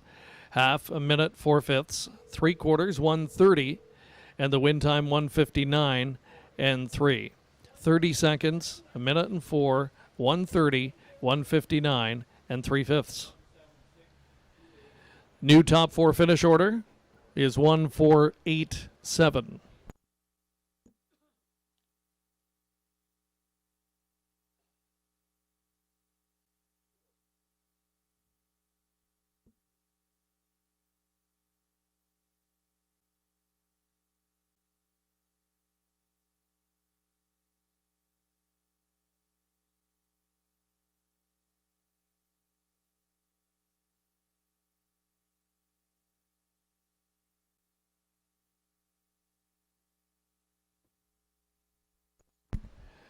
Race 6 official. Prices posted. River Dolly pays $3.60. The 1-4 exactor, $17.30. 1-4-8 try worth $59.75 for the $1 combination.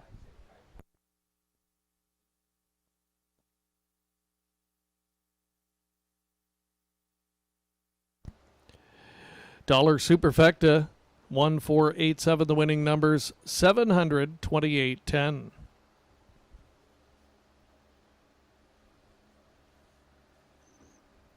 With the placings, here is the revised finished order in race 6 from the top down if you're marking. 1, 7, 6, 2, 8, 5, 4, and 3.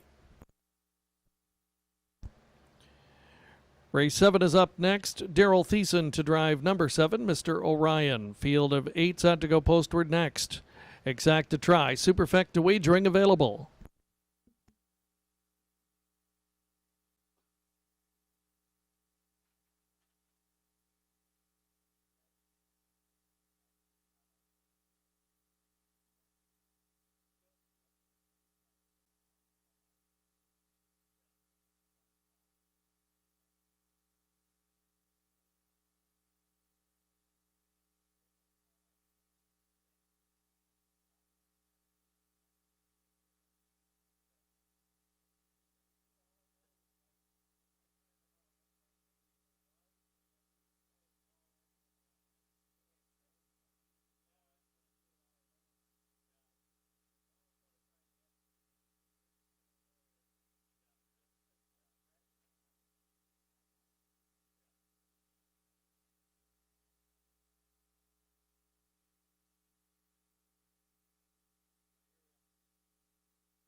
Here's the field for the 7th. J.D. Murdoch 1, Auto Margaretha Bach, share ownership. Sean O'Brien drives.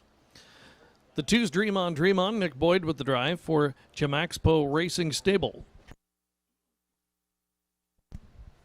3's Moxcelerator, Travis Henry in the bike for Madison and Marnie Dult. 4 Red, White, and Boots, Colin Kelly at the lines for Sheldon Rose.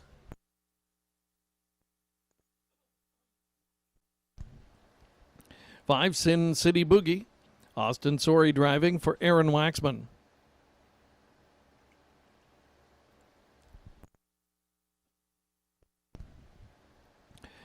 Flames Cammy Boy is the 6. Jane Walker and Tom Smith share ownership. Tom drives. Mr. Orion, number 7. Daryl Thiessen picks up the drive for Alan Kiefer.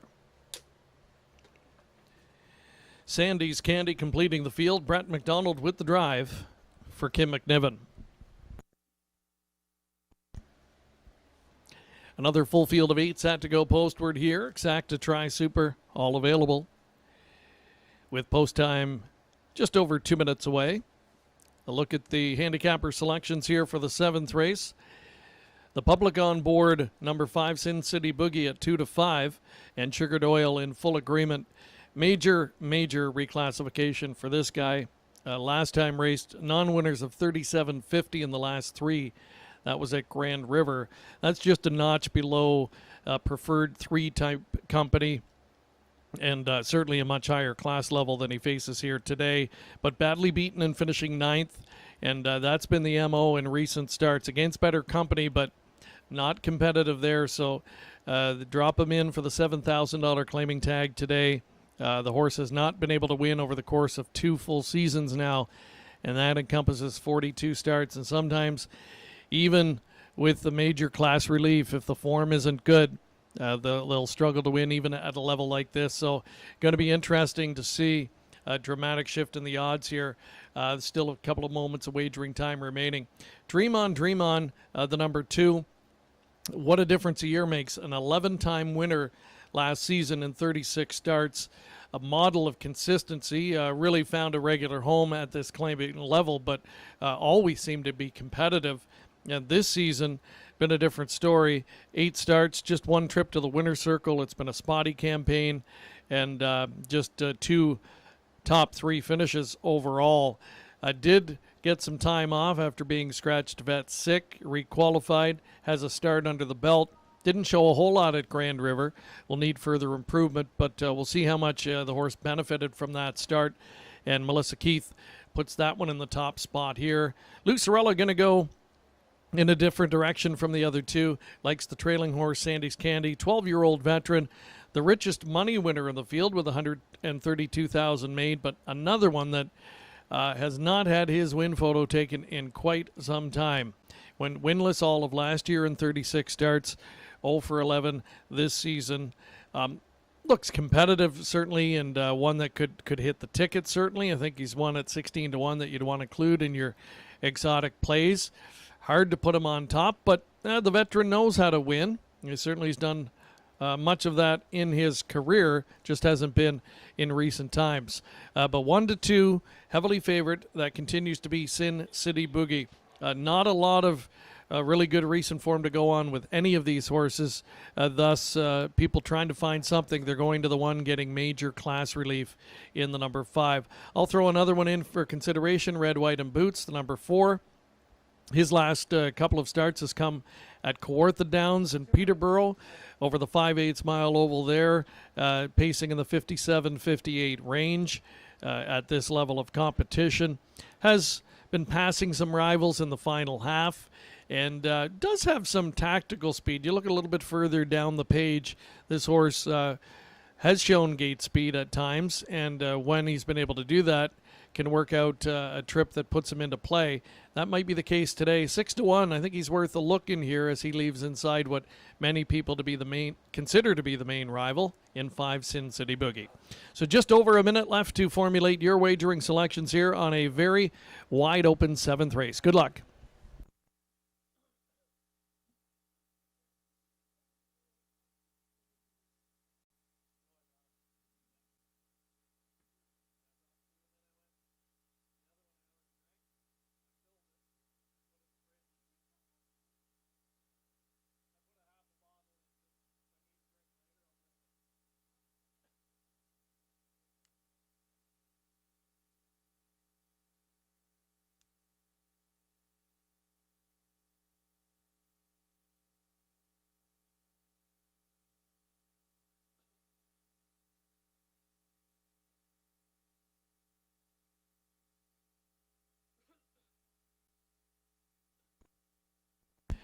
It's your 30-second warning. Starting gates moving into position for race 7.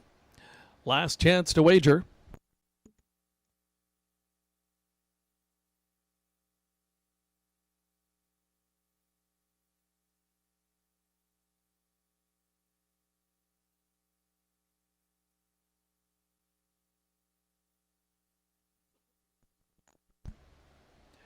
And the gate is rolling.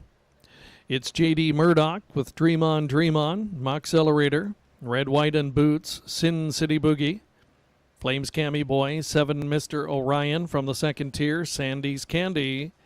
7th race field is at the top of the stretch.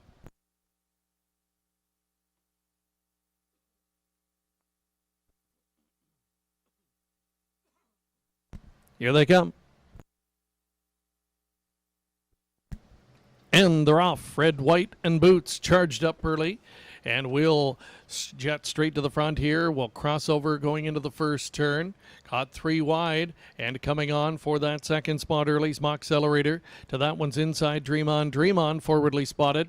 Now picks up the second spot. Moxcelerator will back up into a 3-hole. J.D. Murdoch came away in the top 4. 5th in the early going, Flames Cammy Boy. Another length and a half to find Sin City Boogie, sent off as the heavy 1-5 favorite. And the back markers are Sandy's Candy and Mr. Orion. Field racing in single file alignment heading over to 3/8. Red, White, and Boots and Colin Kelly have them stacked up early on. Show the way here at odds of 9-1. Dream On, working out the pocket trip. Moxcelerator is situated third as the field wheels off the turn and approaches the half-mile pole. First to move, there goes Flames Cammy Boy with a Sin City Boogie on the back of that one. Down on the inside, J.D. Murdoch under tight lines. Continuing along the inside, second from last, Sandy's Candy, and the trailer is Mr. Orion. Field races the lower turn and approaches 5/8. Red, White, and Boots continues to show the way. Dream On, keeping close tabs in second spot. Break of 3 to Moxcelerator, situated third. Flames Cammy Boy out there fourth. Sin City Boogie out there second over fifth. Still a lot of work to do though. 3 wide trying to get around that one, Mr. Orion. Sandy's Candy is bottled up in traffic at the back of the field, and in the meantime, the top pair getting some separation on the field. Red, White, and Boots trying to take this one the distance. Dream On sticks with him in second spot, and it's far back in third. Field turns for home. Red, White, and Boots trying to close this one out. Dream On takes his shot late and is closing in. Red, White, and Boots. Dream On, getting up. Wins it by a measured neck. Red, White, and Boots was second, finishing third, Moxcelerator, and holding fourth along the inside was J.D. Murdoch.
Top 4 posted unofficially. It's a 2-4-3-1 top 4 finish order.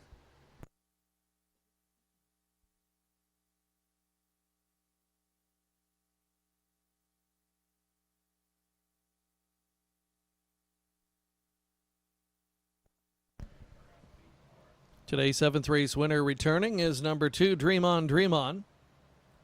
A 9-year-old gelded son of If I Can Dream from the All-American native mare, Phillips Hanover, owned by Jim Axpo Racing Stable. of Wellington, Florida. Mark Winnicott, winning trainer. Nick Boyd with the drive. Converts from the pocket trip to win for the second time this year, and his 30th career tally. Dream on, a 7-2 winner in today's 7th.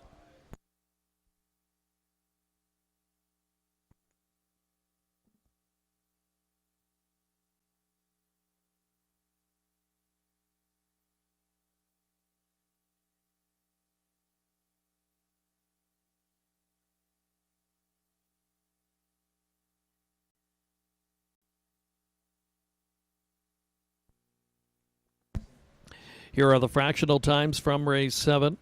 The quarter, 30 seconds. Half in a minute. 3 quarters, 1:29 and 3. Mile in 2 minutes and 1/5. 30 seconds, 1 minute, 1:29 and 3. 2 minutes, 1/5 for Dream On, $9.50 the win ticket return. The 2-4 exactor paid $48.80. Dollar try, just over $221.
The 20-cent superfecta combination in race 7, 2, 4, 3, 1, winning numbers, $254.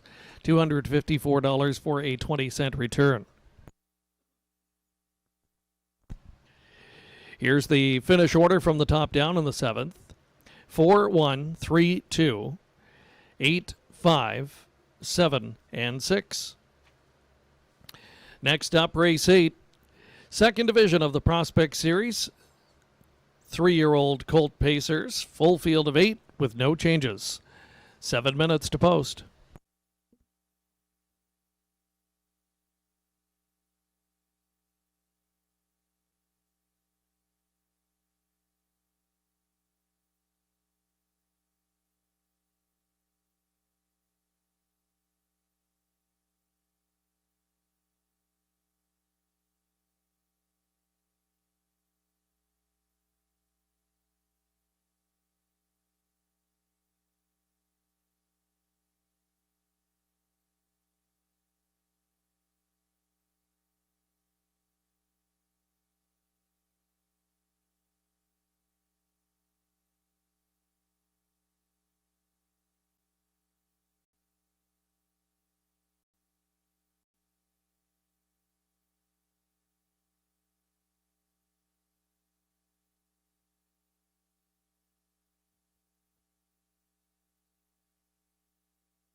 Introducing the field for race 6, or race 8 rather, second division of the Prospect Series. Number 1 is Dillon's Bank.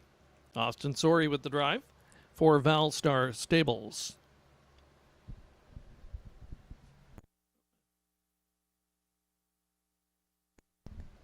Number 2, Dreaming Out Loud. Ryan Holiday with the drive for Chris Kane and Keith Cullen.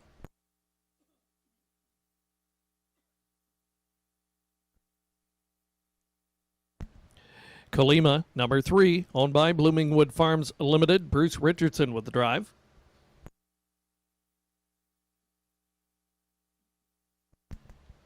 The 4 is Big Sur. Rick Ryer owns. Alfie Carroll in the bike.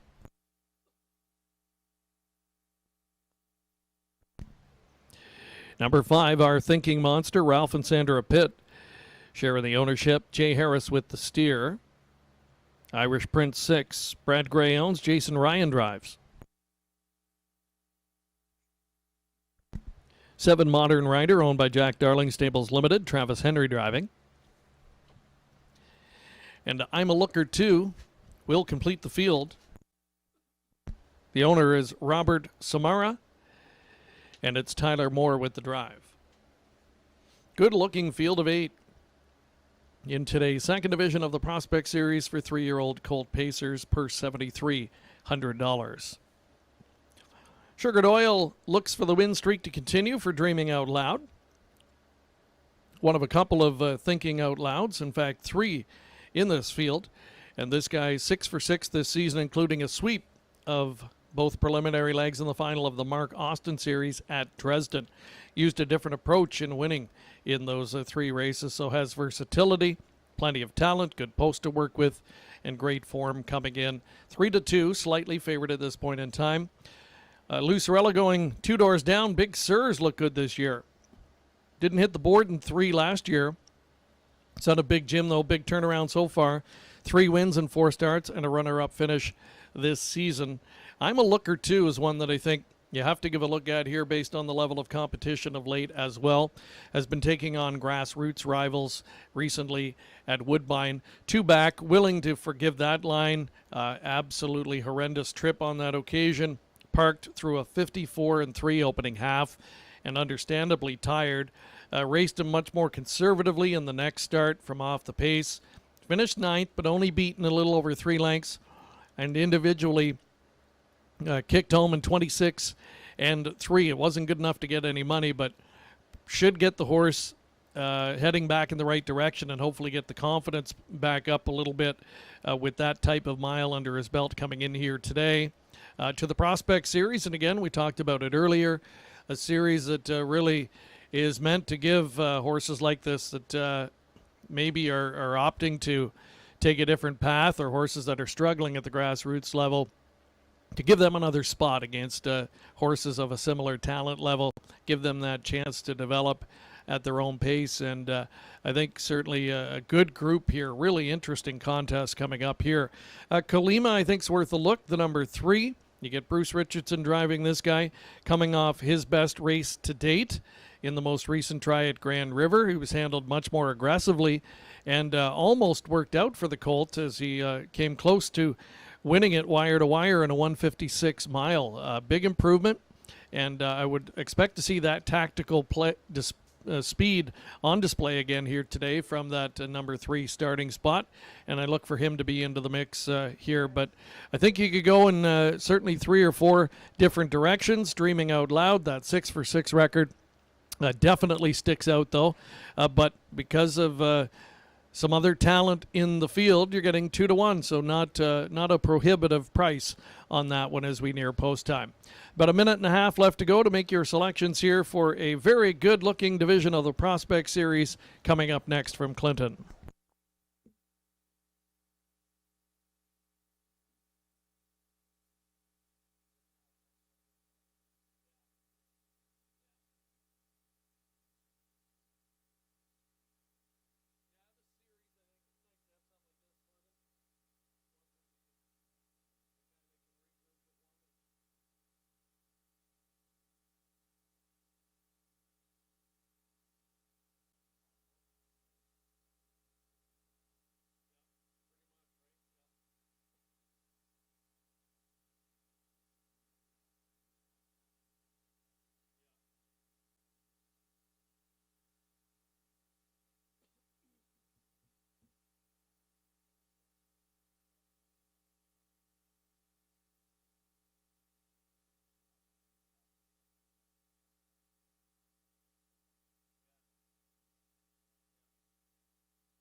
It's your last chance to wager.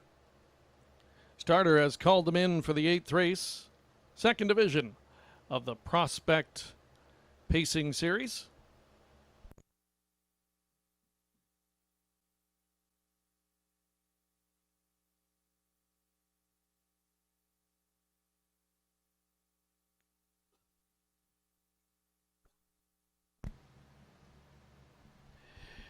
And the gate is rolling. It's Dillon's Bank, Dreaming Out Loud, Kalima, Big Sur, Our Thinking Monster, Irish Prince. Outside in post 7, Modern Rider from the back tier, I'm a Looker Too. They're at the top of the stretch.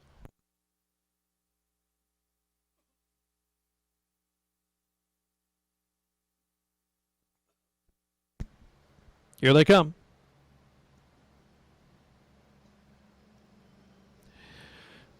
They're off and pacing, and Big Sur is sweeping up and grabbing control of the racetrack as they reach the first turn.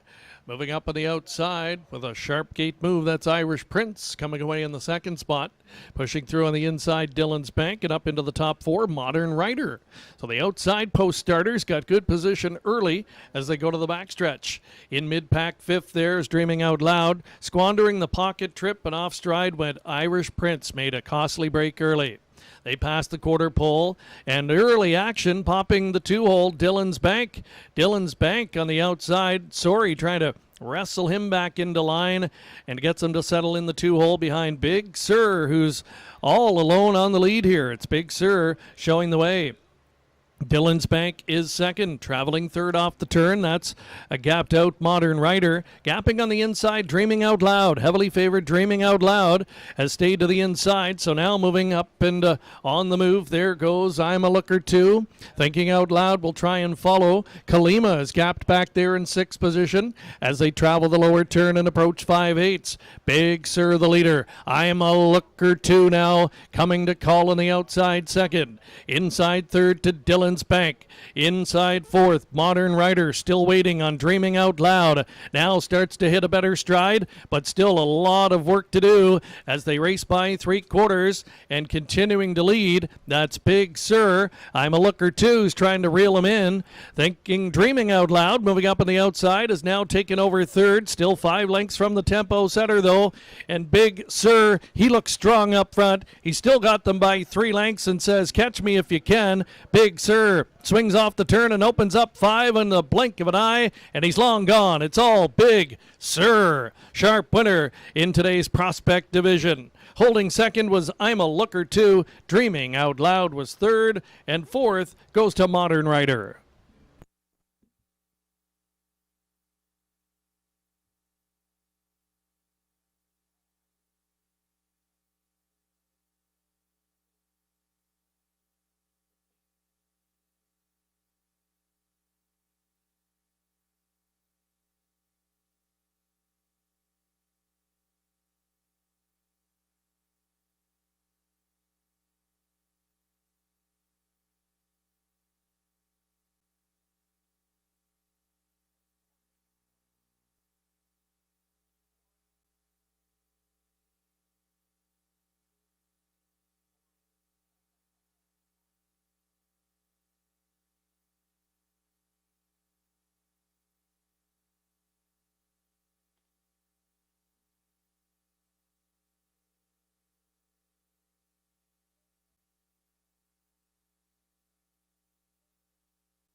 Here are the fractional times from race 8. Quarter was 29 seconds. Half was 57 and 4. 3/4 time was 126 and 2. And the win time 156 flat.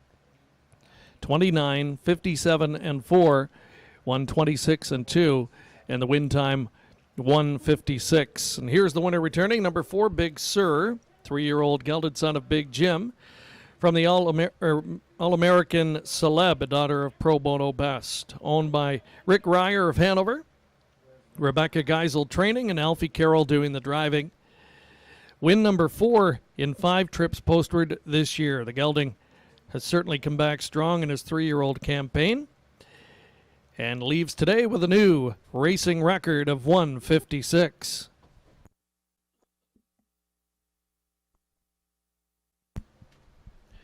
Big Sur pays $12.70. The 4-8 exactor's worth $93.20. The dollar try pays $127.15.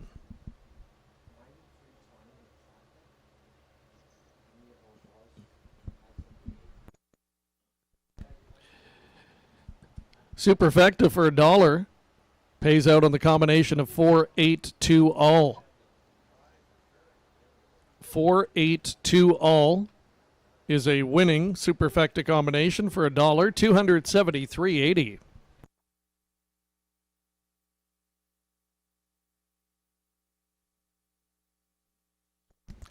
Here's the complete order of finish from the 8th. Top down, 6, 3, 7, 1, 5, 8, 4, and 2.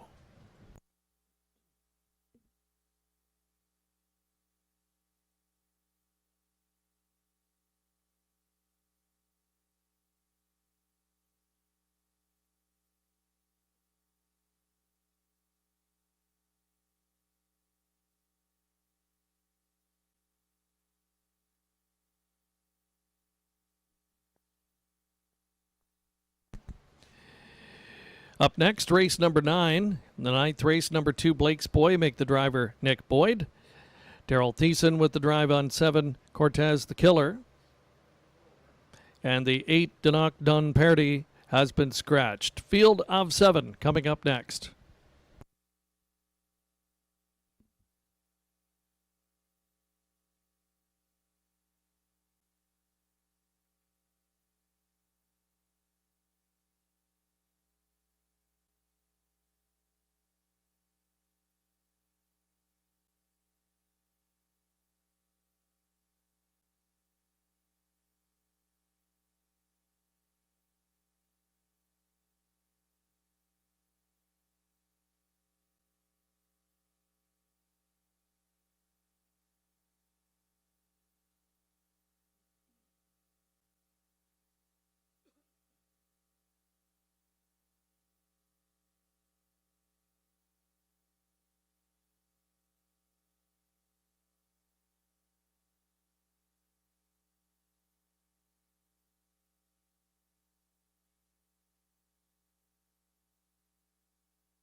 Now on the track and parading are the starters in the ninth.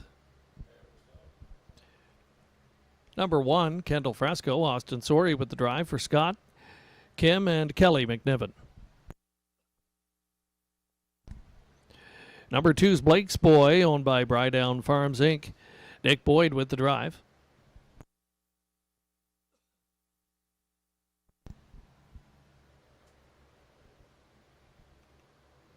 Three is Jake Parrish, Nick Stewart doing the driving for Larry Fitzsimmons and Richard Dalby.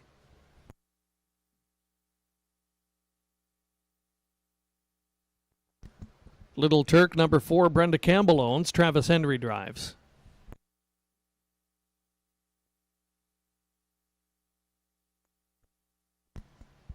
Number 5, Evasive Card Shark, Colin Kelly at the lines for Taylor Fritz.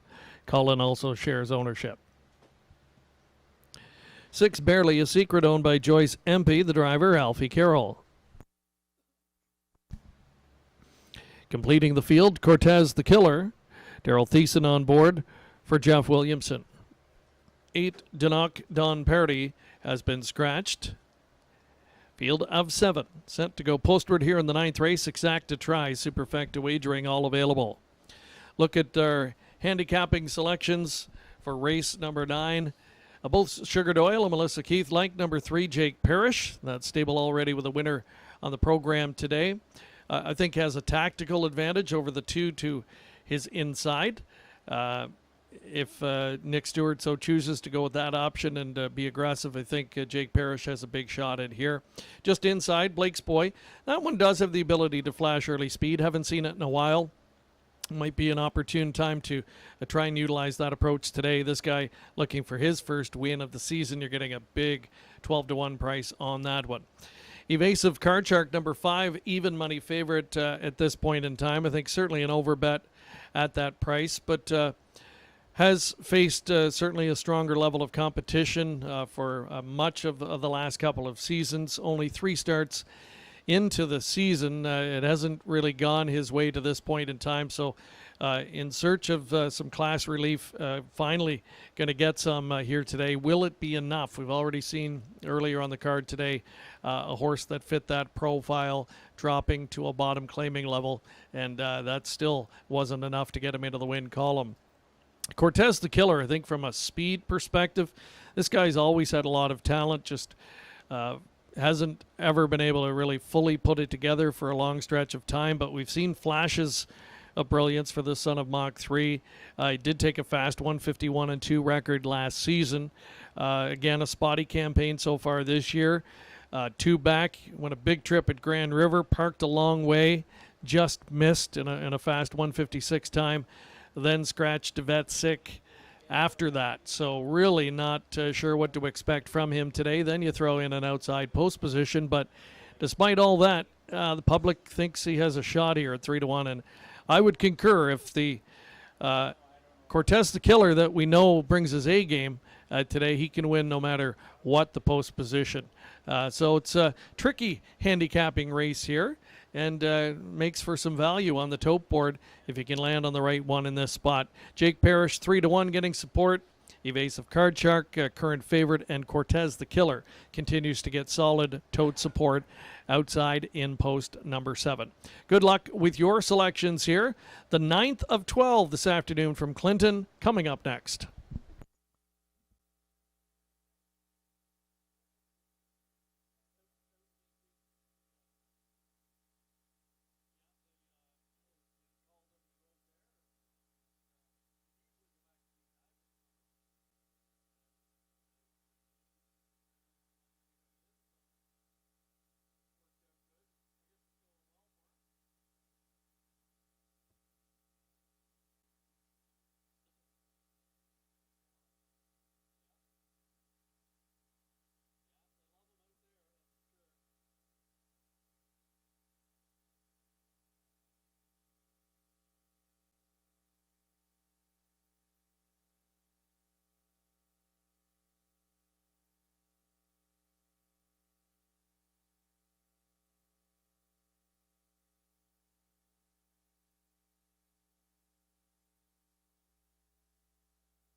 It's your final call to wager on race number 9. Starting gates getting set to move into position.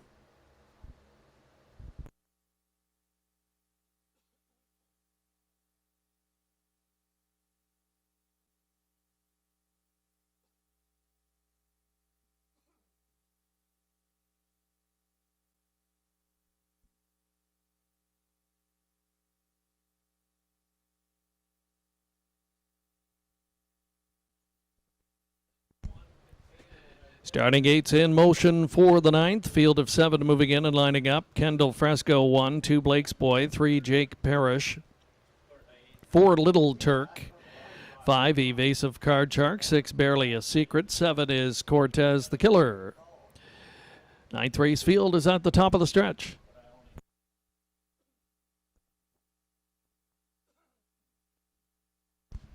Gate swings off the turn and here they come. They're off end, pacing, and Cortez the Killer fired up from the far outsides, going for the lead. Down toward the inside, Blake's Boy also in the mix. Jake Parrish eyeing up the 2-hole though, and will dive into line. Caught wide through the first turn, Evasive Card Shark. Now moving up on the outside to challenge. They go to the opening quarter. Blake's Boy on the inside. A decision to make. He's got Evasive Card Shark parked out and pressing.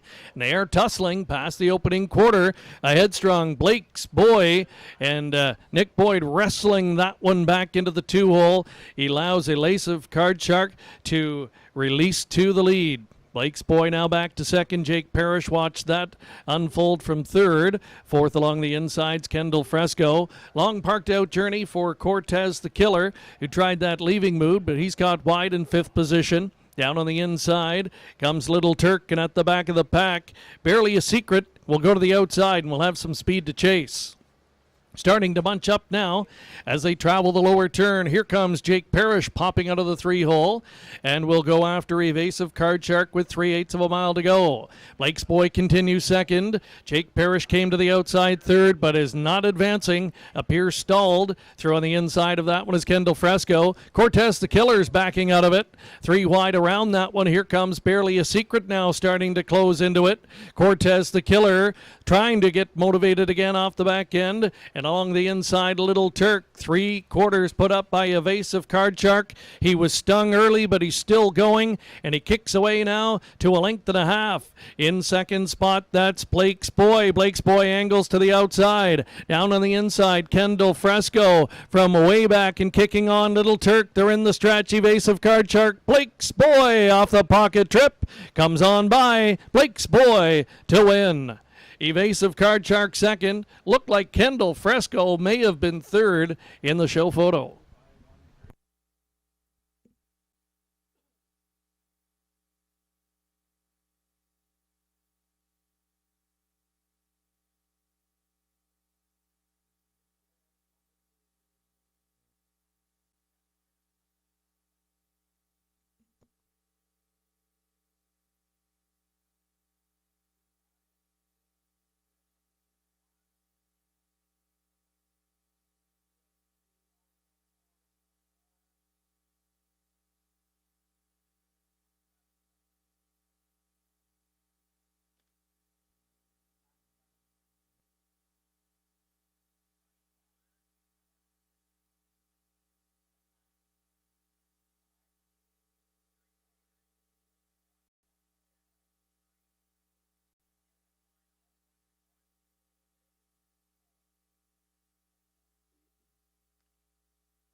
Top 4 finishers posted unofficially. 2, 5, 1, 3 your top 4.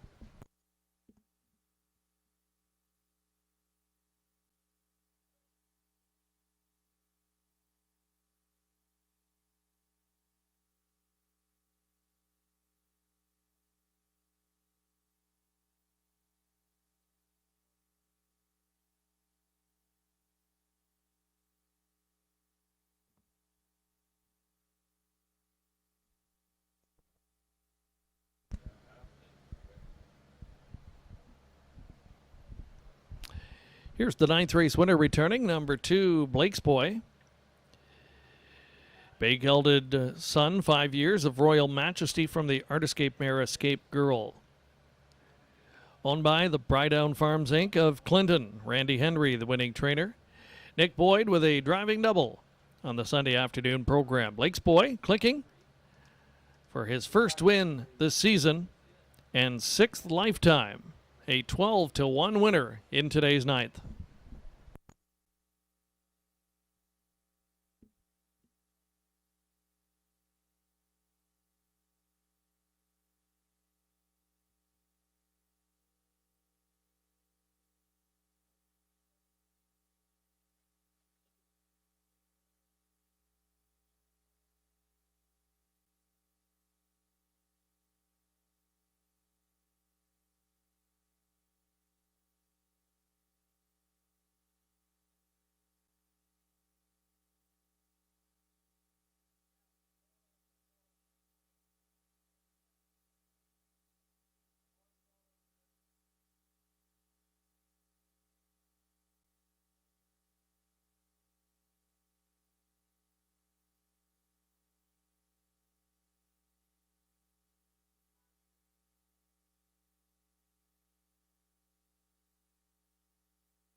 Blake's Boy pays $27.40 to win. 2-5 exactors worth $63.60.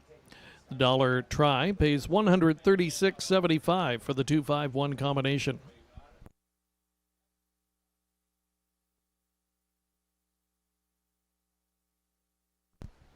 The dollar superfecta pays $378.40. Here's the complete order of finish in the 9th. Top down, 3, 1, 4, 5, 2, 6, 7, scratched on the bottom.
Here are the fractional times from that 9th race. Quarter was 27-2. Half 57 seconds. 3 quarters 126-3. Mile time 156-4. New race record for number 2 Blake's Boy. 27-2, 57, 126-3, 156-4. Race 10 coming up. 3 driver changes of note. Nick Boyd takes over on the 1 Excellence. Alfie Carroll on 3 Secretly Flashy. Daryl Thiessen driving 6 Alona. Field of 7 on the trot for the upcoming 10th race. Just over 5 minutes on the clock.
Introducing the field for today's 10th race.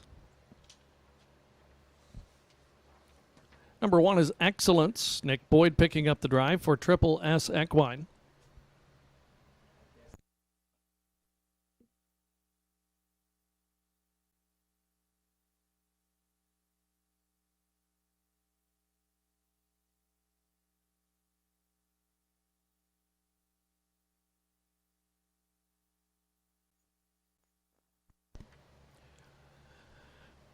Lucky Johanna, number 2. Triple S Equine, also the owners. Austin Sorey with the drive.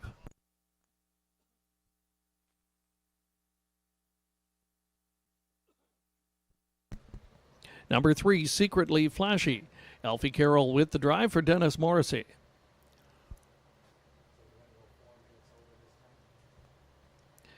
What Can I Say is number 4. Colin Kelly with the drive for Ashley Bako.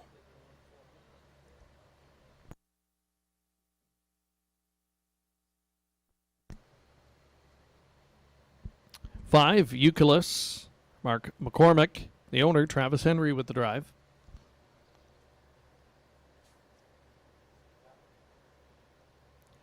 Number 6, Alona. Daryl Thiessen picking up the drive for Ron Snedden.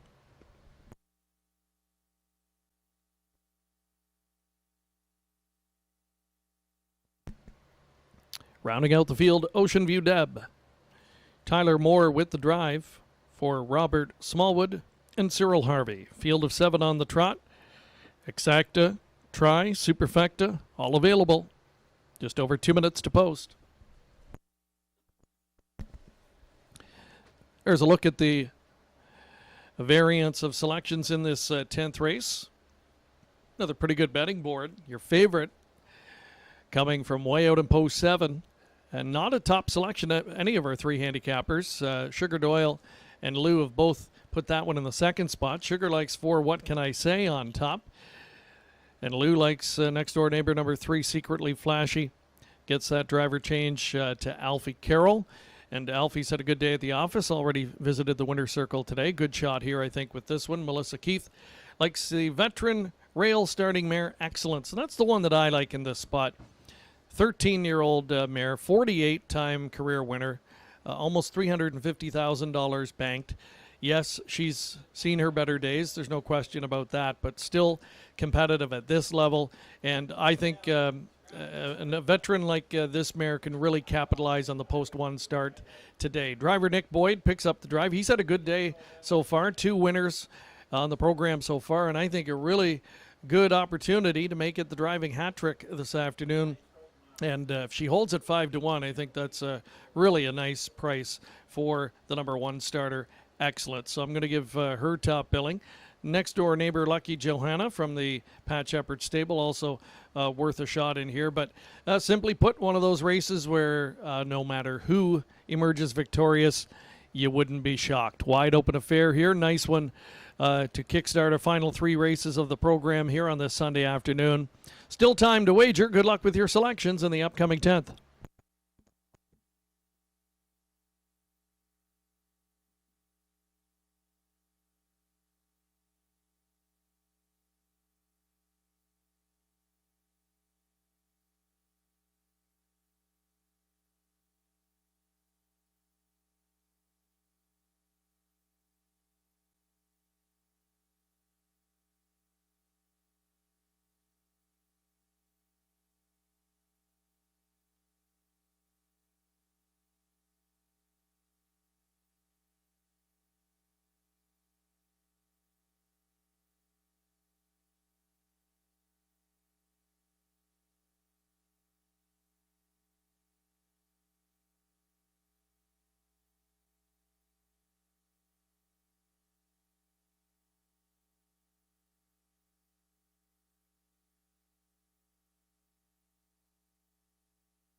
Inside 2 minutes to post time.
Inside 30 seconds on the countdown clock. Your last chance to wager here on race 10.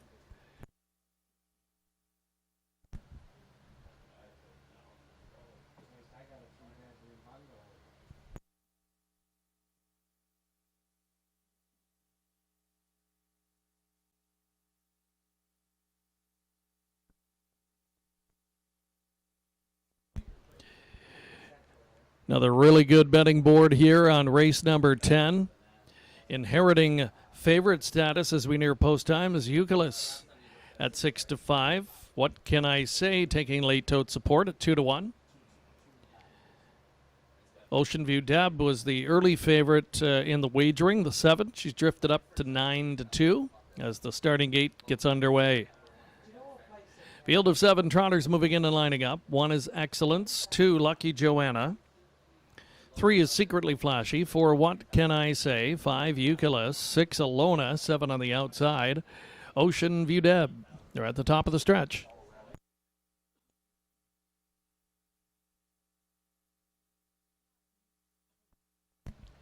Gate swings off the turn, and here they come.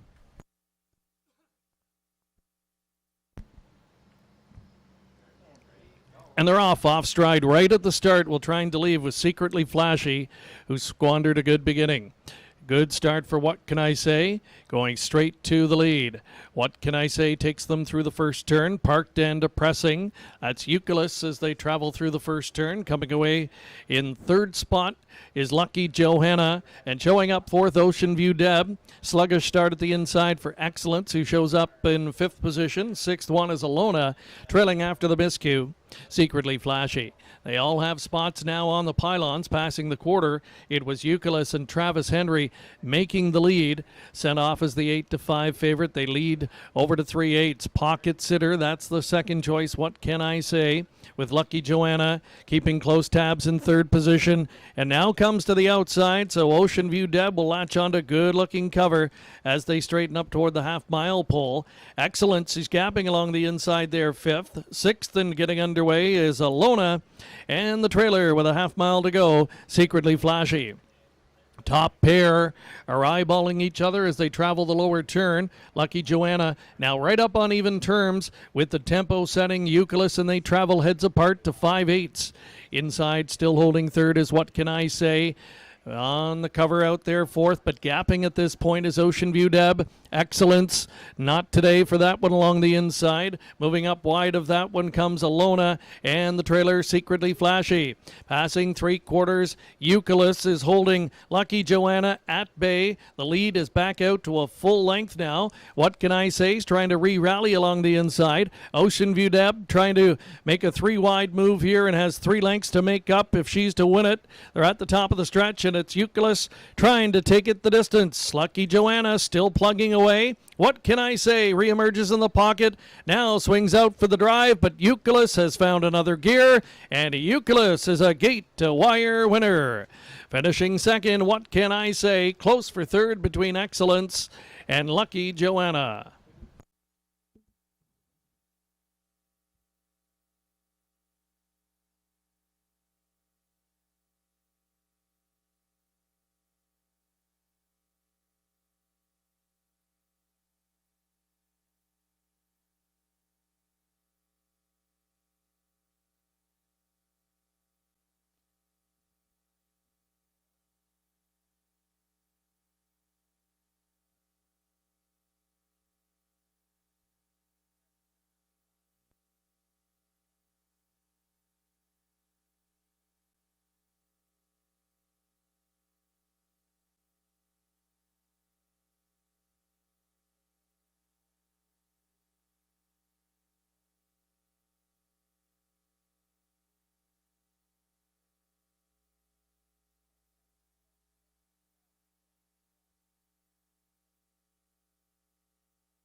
Today's 10th race winner is returning. It's number 5, Euclid.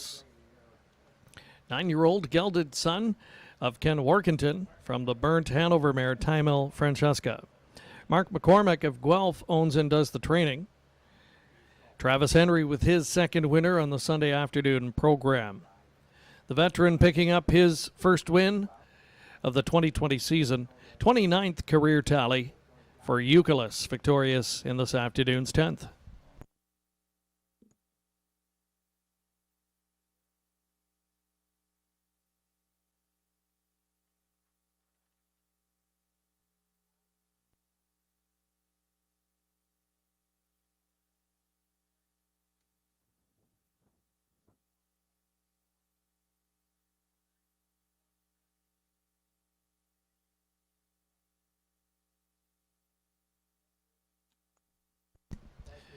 The fractional times for race 10, the quarter 30 and 2, half 101 and 4, 3/4 132, mile time 2:02 for number 5, Euclid.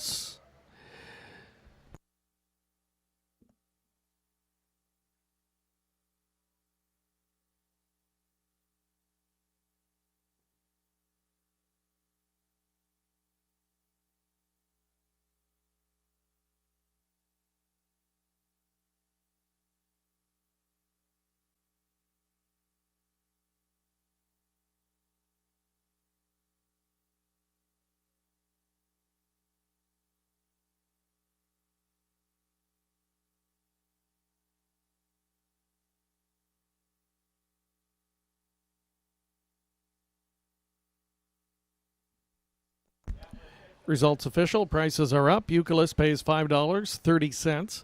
5-4 exactor worth $23.30. Try 5-4-1 combination $49.65.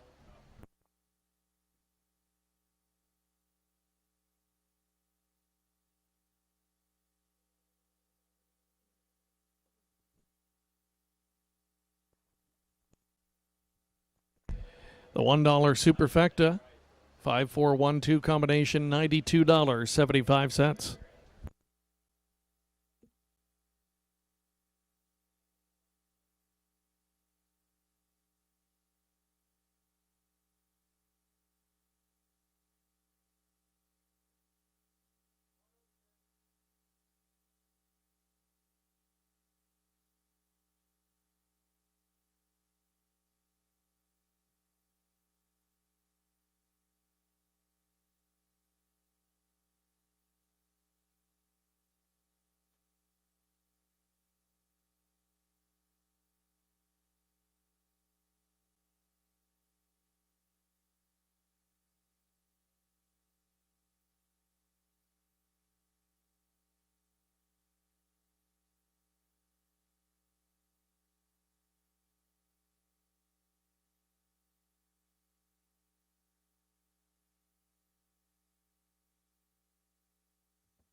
Introducing the field for today's 11th race. They're on the track and parading. Number 1 is Back River Duke. Bruce Richardson driving for Braden Ribling. 2's Danu's Nick Boyd with the drive for Sheldon Rose.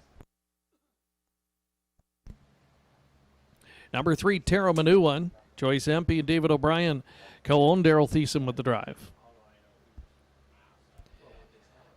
Master Element 4, Alfie Carroll picking up the drive for Michael Stamp and Janet Larcombe. Number 5, Deb's New Man. William Durkin owns. Nick Stewart drives. Julian IM. 6, Jack Darling Stables Limited, the owners. Travis Henry in the bike. Number 7, Dusty Lane Sam. Daniel Dupy, the owner. Tyler Moore with the drive. And 8 is Beach Major, owned by Ray Webb, driven by Austin Sorey. Full field of 8 for today's 11th race. Exacta, Trifecta, Superfecta wagering, all available. They'll be going to the post in just over 1 minute.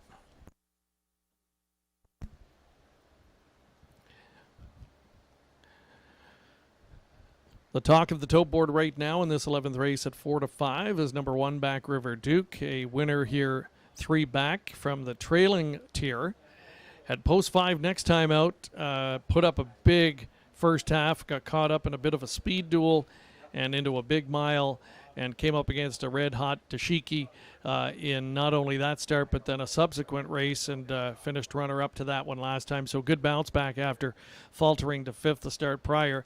He's the unanimous top choice of our 3 handicappers here this afternoon, but I think slightly overbet, certainly at 4-5, drifting up slightly right now to the tune of 3-2.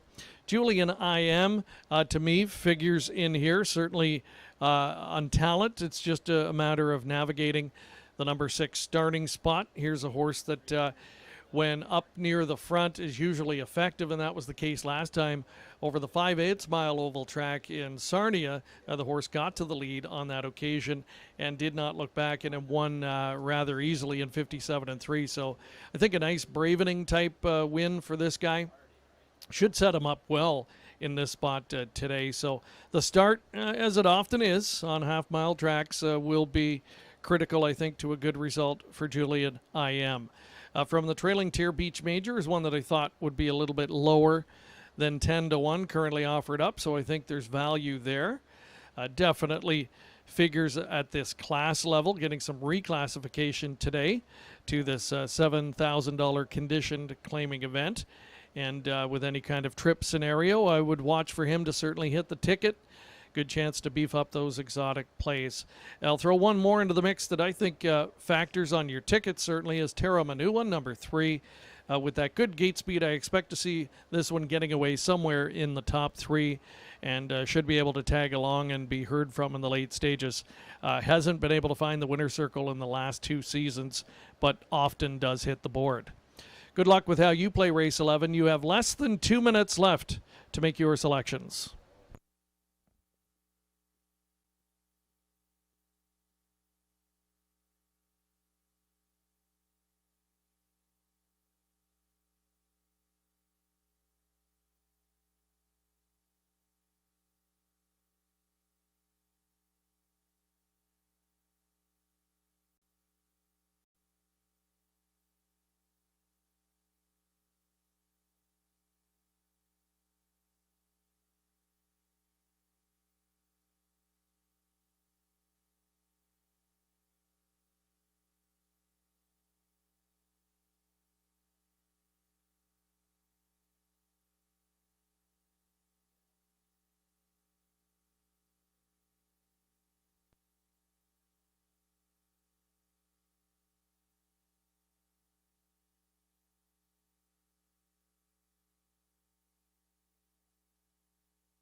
Last chance to wager on today's 11th race.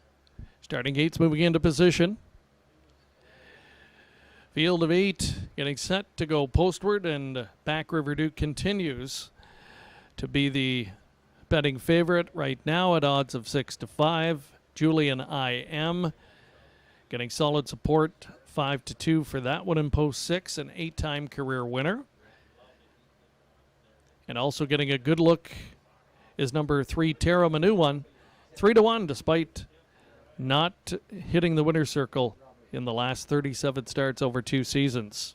Wide open affair in the 11th, gate rolling. It's Back River Duke, Danews, Terra Manuwan, Master Element, Deb's Newman, Julian I Am, Dusty Lane Sam, and from the second tier, Beach Major. They're at the top of the stretch.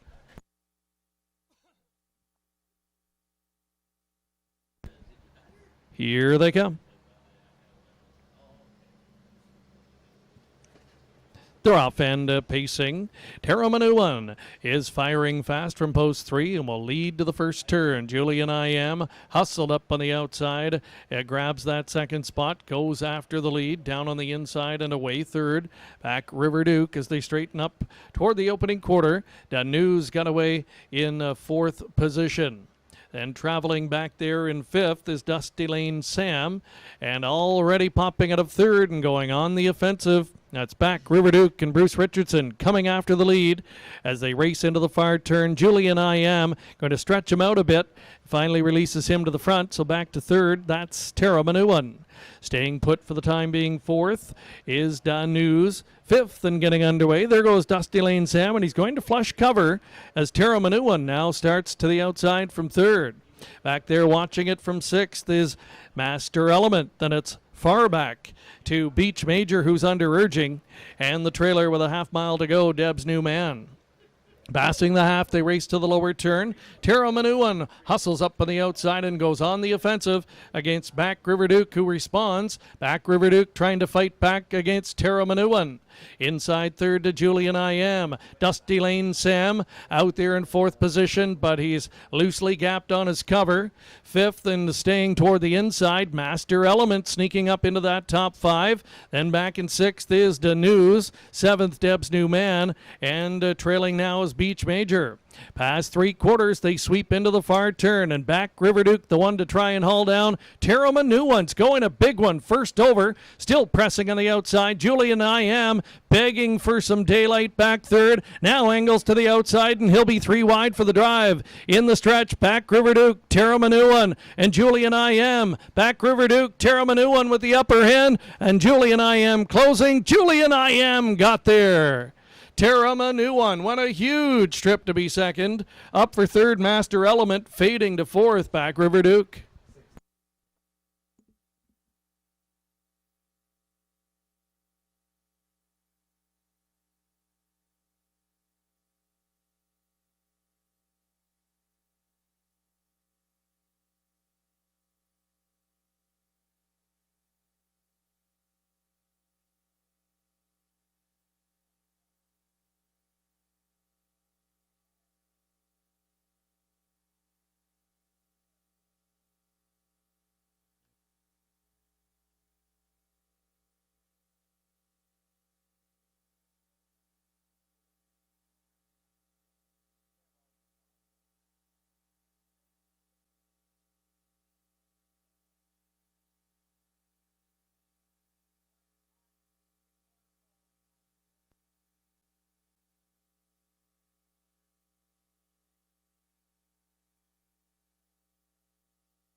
Top 4 posted unofficially at 6-3-4-1.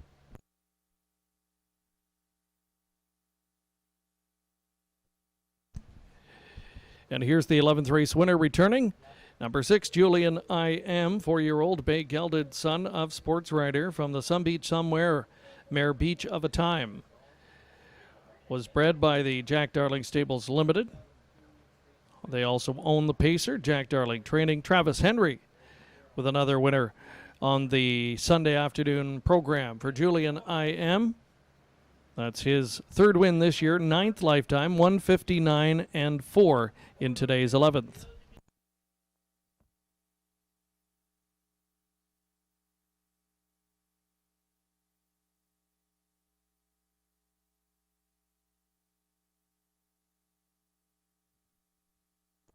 Julian I.M. pays $8.70. 6-3 exactor worth $49.10. Dollar try, 6-3-4 combination, $117.90.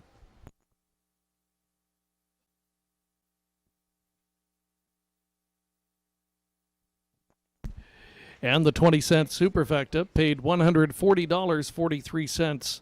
Again, that's for a 20-cent combination. Here's the complete finish order in the 11th. Top down, 4, 7, 2, 3, 6, 1, 5, 8.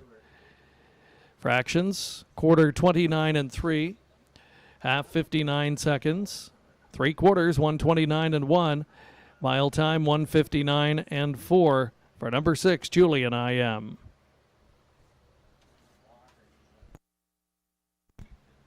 The 12th and final race coming up. Daryl Thiessen with the drive of 2, Bronack. Field of 7 to go postward in the 12th and final. 7 minutes on the clock.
Here's the field for the 12th and final. Number 1, Miss Brandy K.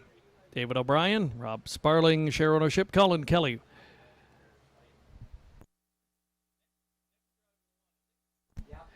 And correction, a driver change in the 12th on number 1, Miss Brandy K. It's Nick Stewart. Nick Stewart with the drive of Miss Brandy K. Bronack number 2, Daryl Thiessen with the drive for Gary Stoddard. 3, I'm a Debutante, Gary McDonald with the drive. He also owns and trains. 4 is Maramapo, Ralph and Sandra Pitt, share ownership, Austin Sorey driving. Number 5, Jessica's Legacy. Robert Hamather owning. Bruce Richardson will steer. Always a Baby is the 6. Alfie Carroll doing the driving for Namdak Farms, Inc.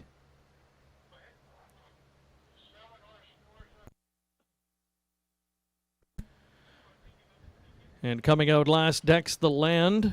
Note, Dex the Land wears saddle pad 7, but will start from the trailing post 8. So note that. Starts from the trailing post 8. Sheldon Rose is the owner, and Travis Henry to do the driving. So as your field of 7 for today's 12th and final, Exacta Tri Superfecta wagering offered up. Another good betting board to wrap up the Sunday afternoon program here in the 12th and final. Hope you've enjoyed the afternoon so far. And again, we've had a pretty entertaining program to this point. A little bit of everything. We had a mix of favorites, some long shot winners. Nice return again in that pick 4 wager today. 20 center at more than $566. And that's on the heels of a record payout just 2 weeks ago, when the entire pool was taken down with a single 20-cent ticket on that day. In the Prospect Series today, some impressive performances on the part of both winners, so we look forward to the continuation of that series, which is a really nice addition to the Ontario Sire Stakes program. Here on the finale, just a couple of reminders. Nick Stewart with that late driver change on the 1, Miss Brandy K in this spot. Note as well that Dex the Land, even though that one wears saddle pad 7, will start from the trailing post 8 in this field. So we'll have 6 on the gate, 1 from the trailing tier. Evenly bet tote board. Miss Brandy K getting the bulk of the support. You have to think she'll be in the early mix with her good gate speed and a rail starting spot. I think next door neighbor Bronack will be a factor. Winner 2 back at Hanover impressively. Slow start really cost this one last time out. Should be much closer to the pace this time. And Jessica's Legacy, number 5, I think a big opportunity for this daughter of Bettor's Delight. She finds what I think will be her easiest spot in quite some time. And the Paul Taylor trainee looking for her first win of the campaign. She's been knocking at the door, though, and has the ability to handle this group on her best day. She's 3-1 currently. Good luck to you. Don't forget, back in action 1 week from this afternoon, another 1:30 start time here at Clinton. Hope to see you then. Less than 2 minutes from today's 12th and final.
Gate rolling for today's 12th and final.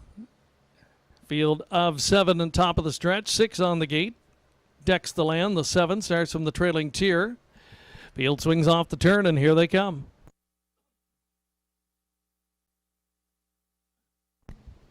They're off end pacing, and Maromapo is fired up early and going to cross over well before the first turn. Maromapo takes the field to the opening 8th with Miss Brandy K coming away in that second spot. Bronack emerges in the top 3 and floating up into 4th position. Jessica's Legacy. She'll get a spot on the pylons now as they straighten up toward the quarter pole. Then it's Dex the Land in the top 5. Another couple back to I'm a Debutante, and lagging at the back is Always a Baby. Field arrives at the opening quarter. Maromapo and Austin Sori have them stacked up early with Miss Brandy K, tight pocket sitter. Now getting closer third. Bromack has a peek to the outside. Jessica's Legacy starts to edge to the outside. She's anxious in 4th, trying to flush some cover as they wheel off the turn. And a mission accomplished. It's Bronack to start the outer flow. 3 in, 3 moving up on the outside, and 1 far back as they pass the half-mile pole. Maromapo the leader. Here comes Bronack to call first over. Miss Brandy K continues with the trip inside 3rd. Jessica's Legacy trying to latch onto that cover, but she's loosely gapped out there in 4th position. 5th along the inside continues to be Dex the Land. I'm a Debutante trying to gear up back there in 6th. They straighten up toward 3/4 now. Bronack on the outside gets the upper hand. Maromapo's trying to fight back. Miss Brandy K able to squeeze to the outside. Found the seam and has a look 3 wide in front of a gapping Jessica's Legacy. Decks the Land, ground saving every step of the way in that top 5. Then back to I'm a Debutante. Midway through the final turn in the front 2. Still going at it. And Maromapo is trying to take this one all the way. Leads by a half length turning for home. Bromack has leveled off. Far outside. Here comes Miss Brandy K on the grandstand side. Jessica's Legacy coming on, but it's too late. Maromapo 6-1 upset in the finale. Wires the field. Miss Brandy K was second best. Close for 3rd and 4th.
Here are the fractional times in race 12. Quarter 29, half 59 seconds. 3/4 128 and 3. Mile 158 and 3 for number 4, Maromapo.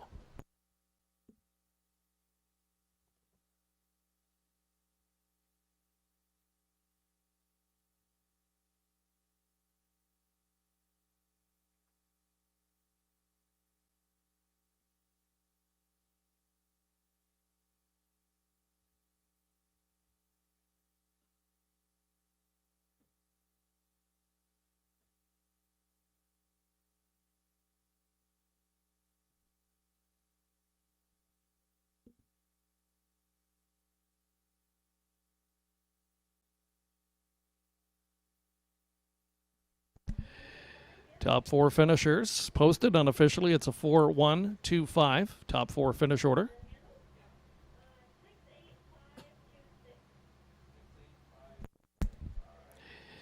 Winner returning is number 4, Maromapo, 5-year-old bay daughter of Articulator from the Presidential Ball Mare Pacific Playmate. Owned by Ralph and Sandra Pitt of Cargill, Ontario. John Kennedy training, Austin Sori doing the driving. Second win this season, her 10th career tally. 158-3. Good winning effort for Maramapo, victorious in today's 12th and final. While we await prices, want to remind you we're back in action again next Sunday afternoon with a 1:30 start time. Hope to see you then. Join us bright and early and get involved in that early. Pick 4, $2,000 guaranteed pool. Pick 4. It's produced some major 20-cent payouts the last couple of weeks of racing. And we'll see if that continues next Sunday. 1:30 start time. Hope you can join us for that. Results of the 12th are now official. Maramapo, $14.40 for the win. 4-1 exactor, paid $63.80. The dollar try, 4-1-2 combination, returning $53.60.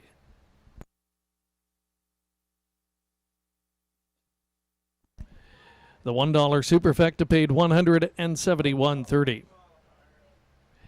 Complete finish order in the 12th race from the top should read 2, 3, 6, 1, 4, 7, 5. Fractions quarter 29, half 59, 3/4 128 and 3, mile 158 and 3. That does it for this afternoon's racing action. Total handle just over the $68,000 mark. Thank you again for watching and wagering today on Clinton Raceway, and hope to see you again next Sunday afternoon. Enjoy the rest of your weekend, and so long from Clinton Raceway.